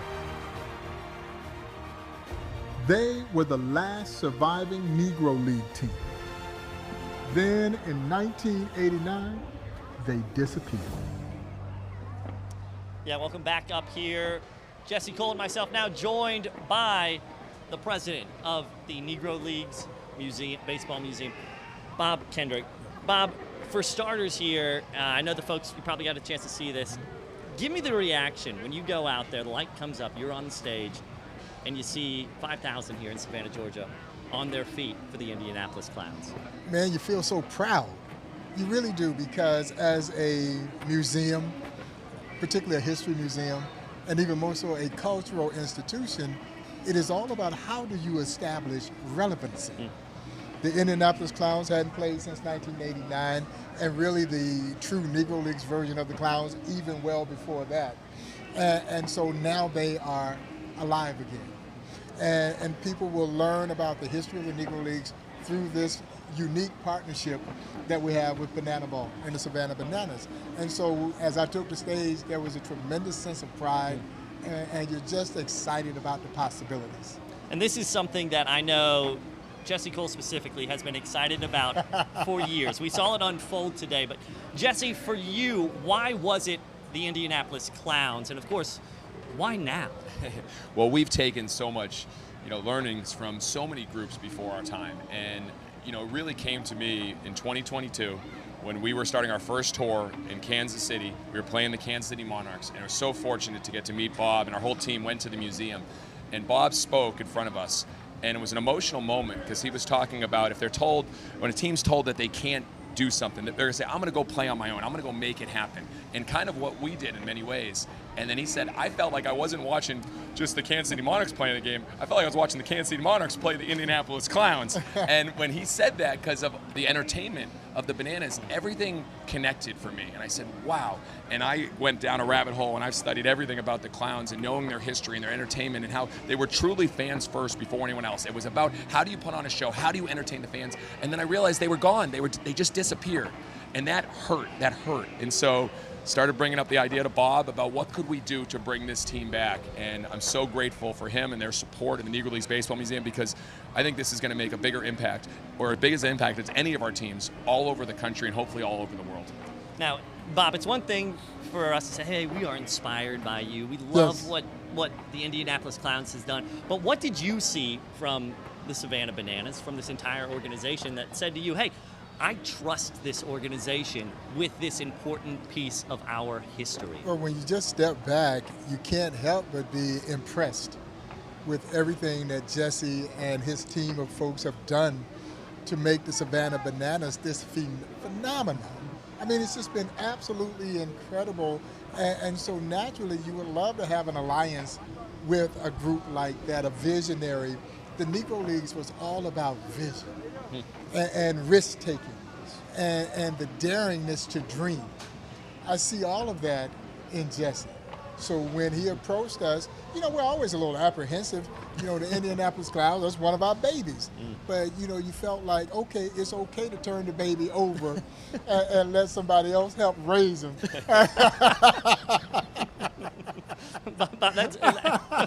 I love the imagery there, because like taking care of a baby, this isn't something that you can take lightly, right, Jesse? When you came up with this idea, feeling inspired is one thing, but being handed a baby, something precious, something valuable like that, was there concern that thought, maybe this won't be received well, maybe we won't be able to carry it well? Yes, you always think about all those, but you know, we've had a huge responsibility to our fans since day one, and now we have a responsibility to the story and the history of the Indianapolis Clowns, and not only to preserve it, but to take it to the next level. And I believe what they did, they were pioneers in what they did. And now, how do we continue to grow that, share their story, do the things that they did that was amazing, the shadow ball, the pepper ball, the antics that they would do in the middle of games. I mean, it is unbelievable, the things they were doing. They were so far ahead of their time. And we believe, and it was some of the things we're trying to be ahead of our time. And so how do we put that together with the Clowns and, again, tell their story, but tell it in a whole new way and bring it into the 21st century? Jesse, is that the big lift of trying to honor this team that was, but also they're the new Banana Ball team, right? They're the newest Banana Ball team. So trying to find a mix between that, is that a challenge? Well, of course it is. Well, but you think if Banana Ball was here in the 1950s and 1960s, the Indianapolis Clowns would be a huge part of it, because this game was built to be fun. It was built for entertainment. It was built for the speed and constant things going on. I mean, Bob, correct me if I'm wrong, but the Clowns seem like they would be the perfect fit going back to their history. Oh, there's no question about it. And really the Negro Leagues in general understood the concept of entertainment, that the game was about entertainment, but the Clowns took it to another level, just like we've seen the Bananas take it to another level. And so it is so fitting to pay homage to a group that certainly had a hand in inspiring what we've seen that has happened with the Bananas, and to be able to bring back the history of the Negro Leagues with it. Because I think when it's all said and done, that's what you hope will come out of this kind of partnership, that the interest level will continue to grow in and around not only the Indianapolis Clowns, but the history of the Negro Leagues, and just maybe it'll help drive more people out to Kansas City to see the Negro Leagues Baseball Museum. So I can't wait for them to come back to Kansas City. Kauffman Stadium. I missed you this time because I was laid up with a knee injury and I couldn't hop around out to the stadium. But I'm going to do everything I can possibly do to stay healthy so I can see the Clowns and the Bananas play at Kauffman Stadium. It's going to be special. And to see, you know, the Clowns back in the 1950s played in front of 40,000 fans in their first year back. They'll be playing in front of over 40,000 fans, both in Kansas City and Cincinnati. It's unbelievable. We are so honored. We feel that we are so proud to be able to do this and do this with you. It's going to be a special year and the start of many great years to come.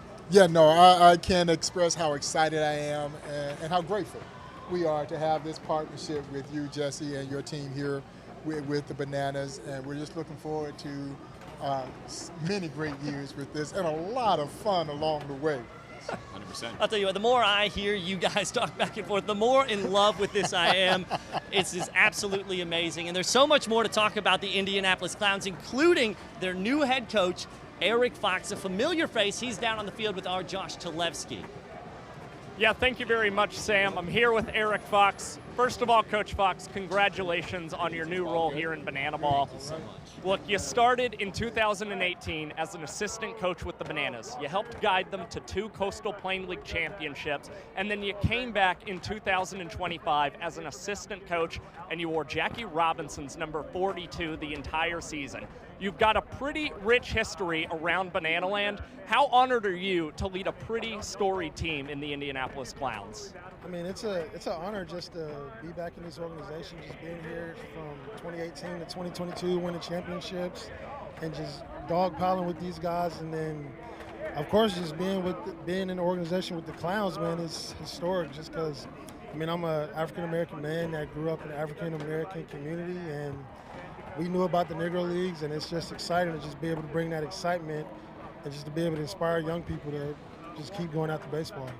Now, obviously the goal is to win a championship in the inaugural season of the Banana Ball Championship League, but outside of game performance, what are the other goals that you set for yourself and your squad in 2026? Yeah, just to create more fans, man, for this Banana Ball, man.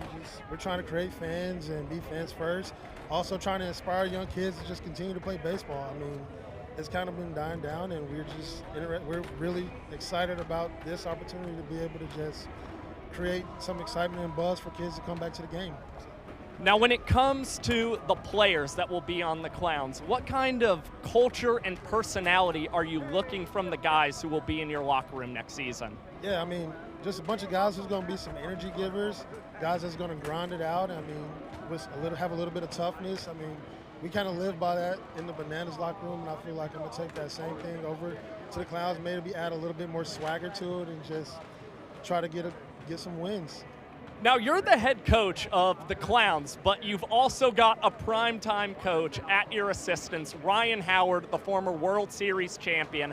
How excited are you to have his insight that he'll bring into that clubhouse for your guys? Yeah, just being around Ryan Howard, man, a Phillies legend like that is just awesome, man. And just being able to lean on him and just ask for his guidance and kind of his take on how he sees things is just going to be an opportunity for me and the team. So I'm excited about it. Coach Fox, thank you for your time. Really excited to see what you and the Clowns are able to accomplish next season. Sam, I'll turn it back up to you at the desk, my friend. Josh, lovely to hear from you as always. Great to hear from Eric Fox in his new role as the head coach of the Indianapolis Clowns. Another new role this year for Banana Ball Championship League, as Jesse announced earlier. Primetime coaches. We've got our Indianapolis Clowns primetime coach here, Philadelphia Phillies legend Ryan Howard. Ryan, we talked about this a little bit down there on the stage, and for you, what does it mean to step into this role with the Indianapolis Clowns, especially hearing from Bob Kendrick over here, the passion, the history intertwined with all of this? I mean, that's it right there. You know, as I mentioned on stage, this is something that's been very, very near and dear to me. I always grew up, you know, going to the Negro League Museum, so to be able to have this opportunity, first and foremost, being a part of Banana Ball, just thank you. And no, he did not call me every single day. The record, I will fix the record, but no, I was just having some fun with him. But I mean, in all seriousness, though, it's an honor to be able to be a part of this. It's an honor to be able to come out and represent the Indianapolis Clowns. So, you know, I'm very excited for that. Well, Jesse, this, of course, a new role with a new team, a team that's got, you know, a lot of eyeballs on it going into this next year of Banana Ball.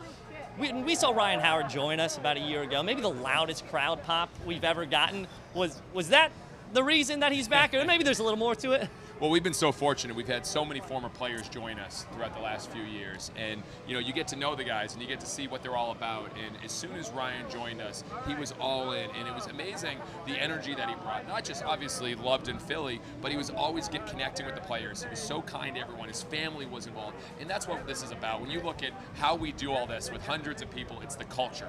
And that's what's needed to be a part of this organization. And so, yes, as soon as we looked at these new teams, the idea was, how do we have someone that understands what it's all about in a role that's unique, that can create fans and create some storylines and excitement and passion. And so as soon as, obviously Shane's been with us for a few years, and then having Ryan, it was like, all right, could there be something here? And we started the conversations and we said, let's try it. And that's how we do anything, say, let's try it. And so the primetime coach, we literally invented a brand new position that doesn't exist. And so we invented a new position and we said, all right, let's roll with it. And I couldn't be more excited to have Ryan and Shane with us. Now, Ryan, on a strategy side, you arguably couldn't have had a better Major League Baseball career than you did. The accolades, World Series champ. How do you think that sets you and your team up for success going into this year? Oh, I think it's going to be great. I think first and foremost, we're going to go out there, me and Fox, we're going to talk about it. We're going to get some game plans put together. We're going to get the team out there. We're going to make sure we're doing everything we need to do. We're going to make sure the entertainment factor is going to be there. We're going to make sure the gaming factor is going to be there. So we're going to hit it on all facets. So the clowns will be ready to go. And I firmly believe that. Now, I do want to know, before we let you out of here, strategy-wise, any chance we see a special golden batter this year out of the clowns? You know what? You never say never. We can always keep that one in our back pocket, but we can't let the other team know our strategy's out of the gate. So it's a possibility. It's a possibility. I will say this. The Negro Leagues were known, especially the Clowns, to have player managers. That was a big part of how they played back in the day. So the opportunity to come in, pinch hit yourself, win a game, that could be a big moment. I know Shane's already saying he's got you covered there. He's gonna out-hit you. He's going to out-hit you left, right. So we'll see what happens. Oh, so much excitement to look forward to. Ryan, thank you so much for hanging out with us. Oh, thank you. Coming all the way to Savannah. Excited to see you throughout the year. We're going to let you go, but we're going to stick around because we've got, Zach Staten. He's down. There's another team we got to talk about. We got 6 of them now. He's down there with the head coach of the Firefighters, Val Perez. Zach, what do you got for us? It's an ever-growing league, Sam. Thank you very much. The Firefighters with an unbelievable 2026 schedule, but Val, we have to start with Wrigley Field, our first MLB stadium, and it's one of the most iconic in American sports. It's got to feel good. Absolutely. In my opinion, you got Fenway, which we did this past year, and now we got Wrigley, but we're headlining at Wrigley, which is huge. So it's going to be unbelievable. We're definitely looking forward to it. The home team in Wrigley Field. We're also the home team at Memorial Stadium in Lincoln, Nebraska, home of the Nebraska Cornhuskers. It's our first football stadium that we are hosting. That has to change the dynamics of the game a little bit for you. Have you even started thinking about what it's like to play in a football stadium? I know that the dimensions are favorable for the hitters, so I'm sure my guys are absolutely excited about that. Pitchers, not so much. We'll talk about that later. But it's a sea of red, so I'm looking forward to taking advantage of that. Yeah, we already got our colors there for it. Now, we're going to play a lot of home games. I want to talk to you about an away game. When we faced the Texas Tailgaters late May in Corpus Christi, your hometown, you served for more than a decade as a firefighter there. When you saw that on the schedule, I bet the emotions were pretty high. Absolutely. Obviously, I was born and raised. My wife was born and raised there as well. That's all we've known for the last several years until recently. And so between working there and in the fire department, I can't wait for my guys to come to games and see it firsthand.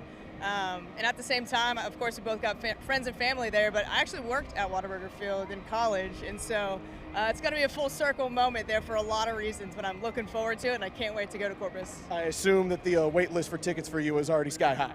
I haven't checked my phone, but I'm sure it's going to be up there. I'm sure it will. One more I want to talk to you about. Syracuse, New York on the weekend of 9/11. We were at Yankee Stadium this year. Such an emotional weekend. I bet next year is going to be just as much. Absolutely. I think us in New York during that weekend's a no-brainer. A lot of my guys got to check out the memorial, the 9/11 memorial, and they enjoyed that. So us being back in New York that weekend is always something special, and we fully intend on taking advantage of that opportunity. Now, we've got all the chaos here of the Banana Ball Championship League City Selection Show. You still have another game in 2025 when we play for a World Tour Championship on this field in 48 hours, less than 48 hours. How quickly does the brain have to get now readjusted to, we got a game to play here? Absolutely. Let's not get things twisted. We've been thinking about Saturday nonstop since last weekend. So we are locked and loaded, ready to go. The guys have been putting work in between rehearsals, staying fresh, staying loose. And so we're excited for an incredible fight. It's going to be a dogfight this Saturday. So excited doesn't win games. Excited doesn't win games. That's enough. That's enough. The party animals are the best at crashing their party. We're done. We're going to go right into the end. There you go. Thank you very much, Val Perez and Zach Staten. Let's bring in Mike Vavasis, the head coach of the Party Animals. Skip, she just talked about it. You're 48 hours away from the Banana Ball Championship final this year.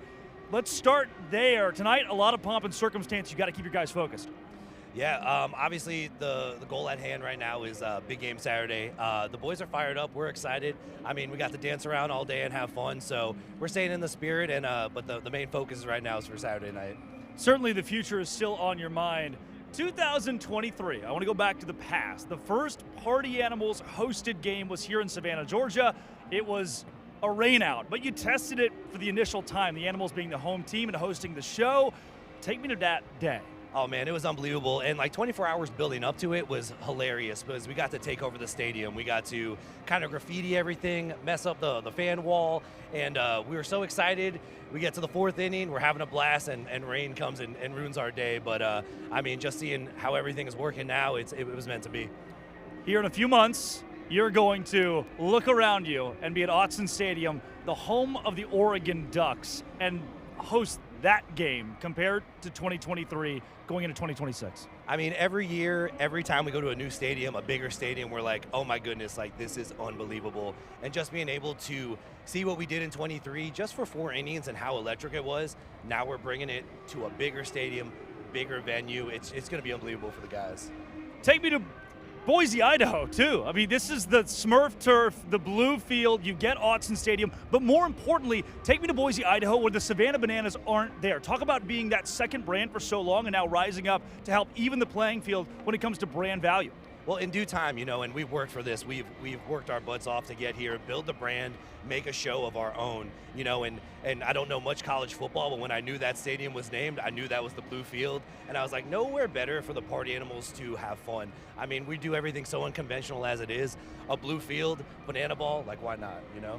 So I was in the locker room with the guys. Jesse Cole comes in, this is probably a year ago, and he says, what you're building right now as the Party Animals is an opportunity 3, 4, 5 years down the line to have your own home game at an MLB stadium, no bananas to lean on necessarily as far as ticket sales or brand-wise. The Party Animals selling it themselves with a team like the Firefighters, the Texas Tailgaters in tow.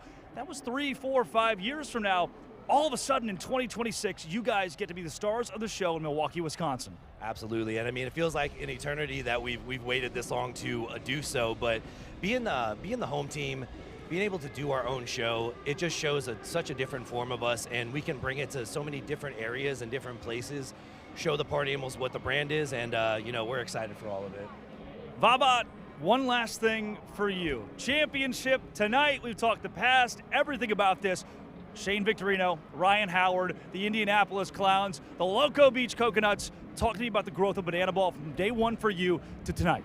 It's unbelievable just to see the type of talent we're bringing in. I mean, Ryan Howard, Shane Victorino, great athletes in the MLB. They're coming because they appreciate what we do. They see what we do, and they're in for the ride just like we are.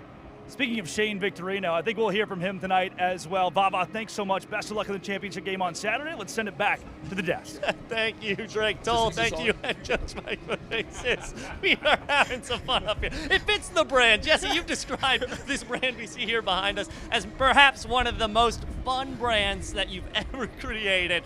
For starters, where the heck is Loco Beach, Jesse? We created Loco Beach. Okay. And I mean that. Yeah. There was an intentionality behind Loco Beach. And we want to bring the beach, Loco Beach, all over the country. And it's a lifestyle. It's a way of being. You better believe the plaza is going to be beach lifestyle. The parking lot, the stadium, we're going to make it feel like a beach. And Loco Beach just sounds like the most fun place in the world. And you think about the inspiration. You know, obviously you think about Jimmy Buffett, Margaritaville, all the fun. Like, why can't we bring that to Banana Ball? And why can't we bring it with the Flying Hawaiian? Yeah, Shane, you hear that brand. You hear how Jesse sold it. This beach going anywhere. You're pretty comfortable on a beach. Was this just a no-brainer for you? Absolutely. You know, when Jesse called and, you know, he spoke on the theme of it, and I said I'm in. There was no questions to be asked. I mean, just the fact of, you know, I get to, you know, grow up in a beautiful place like Hawaii that was basically, you know, based around the beach and all the things that I did as a kid, and to hear, you know, now in Banana Ball coming back and having a team created around kind of that team, it's absolutely amazing. And Jesse, having seen Shane play with us before, obviously he played before us a little bit as well, did pretty decent there. What stood out the most about him that said, this, not only is this the brand, but this is the brand for Shane Victorino? You'd be surprised at this answer because obviously Shane's fun and the way he played, and he obviously inspired a lot of people playing. But it was the first few years, you know, he's joined us in Vegas, joined us last year in Philly, and again this year. He stayed till the end of the night. And we would have our fans' first chats, and this was hours after the game, signing autographs. He would stay to the end of the night to be around. And that's not an easy thing to do. You got a family in his round, and it showed that he was really bought in and believed in this. And I remember we gave you a shout out last year in Philly, and the whole staff pulled behind you. And I think that says a lot. And we want people that love being a part of this, because what we do is hard. We put a lot of hours, a lot of energy into it, and Shane showed that from day one joining us. And we've had fun. We've joked around, and Eddie can still play a little bit. Remember, he had his first hit. He had a walk-off hit. I'll never forget his kids running out on the field to celebrate with him, and it's like you got to feel it. Shane got to feel the power of Banana Ball, and now hopefully inspire and bring so many more people involved into it. Shane, Absolutely. You hear that from Jesse. What made you stick around those games? What kept you there when there's probably a lot of things, as Jesse pointed out, probably pulling you in different directions on a night like that? I just think what Banana Ball created, and it brought that love back to the game. And not saying that I lost it, but, going into retirement and just kind of, not being around the game. And I think the thing that stood out to me more importantly, and I said it to Jesse, was the fact of, like, it attached me back to my kids and back to that, that age of kids where there is a bridge gap. A lot of the kids that I get to coach now or, be around, a lot of the youth, they don't. And so it drew me in that much more to just be around it, to see what it was all about, at the end of the night. Like I said, it wasn't to sit there and take in. And I was very surprised by that when Jesse, gave me that shout out there and thank you. But again, it was all about, like I said, it was a family. And I feel like, for me, growing up in Hawaii, a family was everything. Ohana was everything. And to sit there that night in the back of the room and look at how Jesse and everybody was one family. And that's what made me stay around and say, when that opportunity came to be a part of this, I said I was all in. Now, Shane, you obviously have played at the highest level of your sport you possibly could. But when it comes to being a primetime coach here in Banana Ball, and moreover, for the Coconuts, what are you looking for, and maybe who would be a player that fits the mold of an ideal Coconut? I definitely will want to look at Polynesian-born players some way, somehow along the way. So hopefully we can get some of that. But with that being said, more importantly, I just told Coach, I wanted kids to play with heart, just like I did. Play hard, have fun, and bring it. That's it. I mean, at the end of the day, you're out there for 2 hours. Bring it every pitch. Bring it every player. Play defense, and like I said, I think that's what my team's going to be about. And I said that. And if you're not, if you're not part of it and that's not what you bring, then, obviously that guest manager is going to have, or I should say the primetime manager will have a say. You like this, Jesse? I do. And with Shane, too, it's about having fun. Yeah. It's about having fun, and that's what we do best. We know if we have fun, we play better. This team is going to have so much fun. We're going to build a cast of characters. We're going to build players that have fun, and you're going to feel it. It's like a day at the beach, but they're going to be the ones at the beach that are the most competitive players on the beach. Like, you're playing football on the beach, you're the most competitive. If you're surfing, you're the most competitive. If you're playing wiffle ball, you're the most competitive. Frisbee, like, that's what it's going to be, but it's going to be that fun lifestyle, and I think it's going to be great. It is very exciting, and Jesse, as you said, Loco Beach is anywhere, including down on the field behind us, and that's where our Biko Scala has the new Coconuts head coach, Mark Crocco. Biko? Thank you, Sam. That is right. I've got Crocco right here. What an exciting leader for the Loco Beach Coconuts. Crocco, you spent your last 8 seasons as the head coach of the baseball team at Erskine College. What made you take your talents to Banana Land? This summer, just walked into something that was so much bigger than me, and again, I can't reinforce it enough. Everything we do is about these fans, and just to get a chance to see them react tonight to this new brand was such an honor, and really looking forward to bringing the Loco Beach Coconuts to your cities, to your kids, your families, your friends. Everyone is welcome with the Loco Beach Coconuts, and I just think it's going to be a great platform for us to continue to do what this organization's all about, and that's serve and love people. Now, what does being a Loco Beach Coconut mean to you, Crocco? I mean, first off, obviously I've been with Shane Victorino today, and, that is like the epitome of the Hawaiian, the flying Hawaiian. He is the man.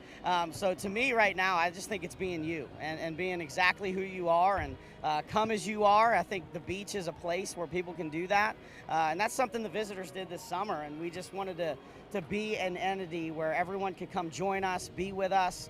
And I think that platform here with the Loco Beach Coconuts is going to be absolutely electric. Speaking of the visitors, for those who may not know, you were the head coach of the visitors this past summer. Is there anything you learned from coaching the visitors that you will take with you to the Coconuts? Yeah, honestly, team in this environment is so important. The intimacy that we have with the fans, the play, the way these guys have to go about everything every day. That is number one here, is making sure that we have a team and a group of guys that are for each other. It taught me how to do that, and I told Shane, I said, hey, we're going to put together a team that's going to play hard, honor the fans and honor this great game of banana ball. It's going to be an awesome thing to see come to fruition. Well, Coach, I've got a few dozen more things I want to ask you, but we're running out of time, and we've got a star-studded crew up on the desk. So let's get it back up to Sam Bauman with the boys. All right. He's still got the hooligans. Thank you so much, Biko and Coach Crocco. We are just having a banana ball up here right now. I know I said Ryan could leave, but we didn't let him leave. We made him come back to get these two together. Ryan, Shane, you guys are up here, and you're already looking at dates. When are we playing each other? How can we play against each other? You guys have been teammates for a long time, but now we working to beat each other? Absolutely. Yeah. 100%. 1,000%. What's strategy going into? You guys know each other pretty well. You guys know. Are you hoping he bats, or are you? I guess we shall figure that out in the end, you know. But ultimately, I know that Ryan's going to be built with a bunch of thumpers. Pretty good, by the sounds of things, some very athletic and acrobatic, performers on their field. And for me, I'm just going to try to bring some of that action and that energy and that Ryan's obviously accustomed to as once roommates. That's it. No, that's 1,000%. I think like what we're going to try to do is, seeing these guys, they're probably going to be built for speed. That's okay. That's all right. I love this. We're going to come up with our game plan to be able to like counteract some of their speed. So we're looking forward to it. Jesse, when you see these two guys not only interacting, talking about out entertaining each other, out playing each other, is this what you envision the mold for what this role could be, this primetime coach could be? 100%, but I'm kind of scared now, actually. I'm a little nervous about it now. But no, in reality, it's the banter. It's the banter. So even when they are not coaching, I hope there's banter going back and forth. I hope that they create the storylines. You know what WWE does very well, and again, I know it's scripted outcomes and we're not scripted, is they build storylines. I love this storyline. I think it's great. And you got a historic team, you got a new crazy team. There's a lot of cool things that can happen. And I think hopefully they're involved all year round, and you're watching the scores and we're talking trash. If all of a sudden your Clowns go down a couple games, the Coconuts are talking trash in a fun way, in a banana ball fans first way. I think that's what's great. That creates excitement. That'll get fans more invested. And then when you guys go against each other, we raise the stakes. And what happens if we go into the Banana Ball Tour Championship or the Banana Bowl and you guys are playing each other? Game over. That could be a lot of fun. That could be. I might pitch against them. All right, now I'm putting all my money on the Clowns. All my money is on the Clowns now if Shane's pitching. We'll take it. Jesse, I know it's early. I mean, we literally just announced this being a thing. Do you see potentially more of this in the future as we add more teams, working this role more into a regular thing? We love to test. We love to test. We're 1 hour in, and so far they're doing pretty well. But no, I think we're going to see, and I think again, these guys, their buy-in has been tremendous, and that's why they're here, and that's why they're with us. And the more they buy in, the more they invested, and the more the interest in it, that's going to continue to grow this game. And I think there's a lot of guys interested. They've come to us already. They want to be a part of this, and I'm so glad to have them as the first two. They're a part of Banana Ball history, and it's really important when you think about this. We're 10 years in right now, and I couldn't ever imagine where we are. And now to have them part of this, and to think in 10 years maybe there's 20 primetime coaches. They were the first ones, and I'm so glad to have them representing us. Now, Shane, Ryan, for yourselves, listen, you guys grew up playing traditional baseball. You made it to the highest level playing traditional baseball. You kind of dipped your toe in the water with banana ball, playing out there, being a guest player, now committing even further. Was there people maybe from traditional baseball giving you side eyes saying, what are you guys doing? What are you doing messing with the bananas? I can definitely say for a fact, yes. I actually had a teammate yesterday go say, hey, have fun, managing the bananas in a good way. And I think it's a bunch of, like you said, the banter, the humor. For me, I just think it's awesome. I think it's an opportunity to, look at the game, baseball, which is what we're trying to grow here together at the end of the day. It's, it's about the game of baseball. So to look and say to myself, as Jesse said, 10 years, I say, and I'm going to go out on a limb and say 10 years, I think that someday a kid or a player out of Banana Ball will get an opportunity to play. And I know that there has been, some in the past that has, been offered, but no one's gone. But I really think someday there will be someone out of Banana Ball that gets a chance in the minor leagues and maybe someday become a big leaguer. Sure, yes. sure. Yeah. Ryan, for yourself? I mean, I agree 1,000% with Shane. I think, you got to come into it. It's something about continuing to try to grow the game. I mean, obviously, we came up, we played traditional ball. It's a different spin on it, but it's still a kid's game. Yeah. And it's all about having fun. Like when you're a kid, you're growing up, you're playing the game, you're having fun. This takes it to an entirely different level over here with my man. And I'm glad to be able to be a part of it. You know, I think that's what it's about. It's about baseball. It's about entertainment. It's about having fun.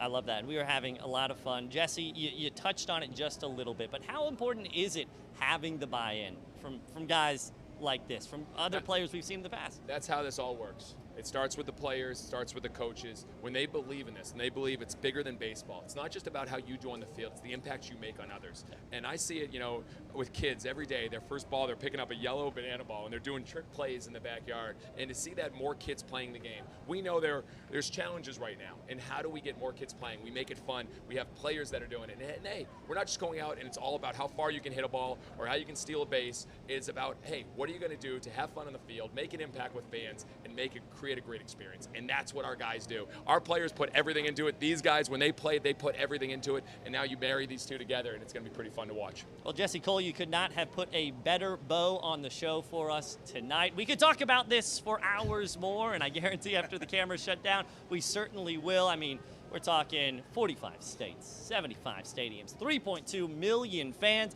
Just when you can't think it's going to get bigger, when you say there's no way it'll get bigger than this, tell this guy right here, and he will map out the future. Thank you all for joining us tonight. This is the Banana Ball City Selection Show wrap. I'm Sam Bauman. We've enjoyed spending some time with you.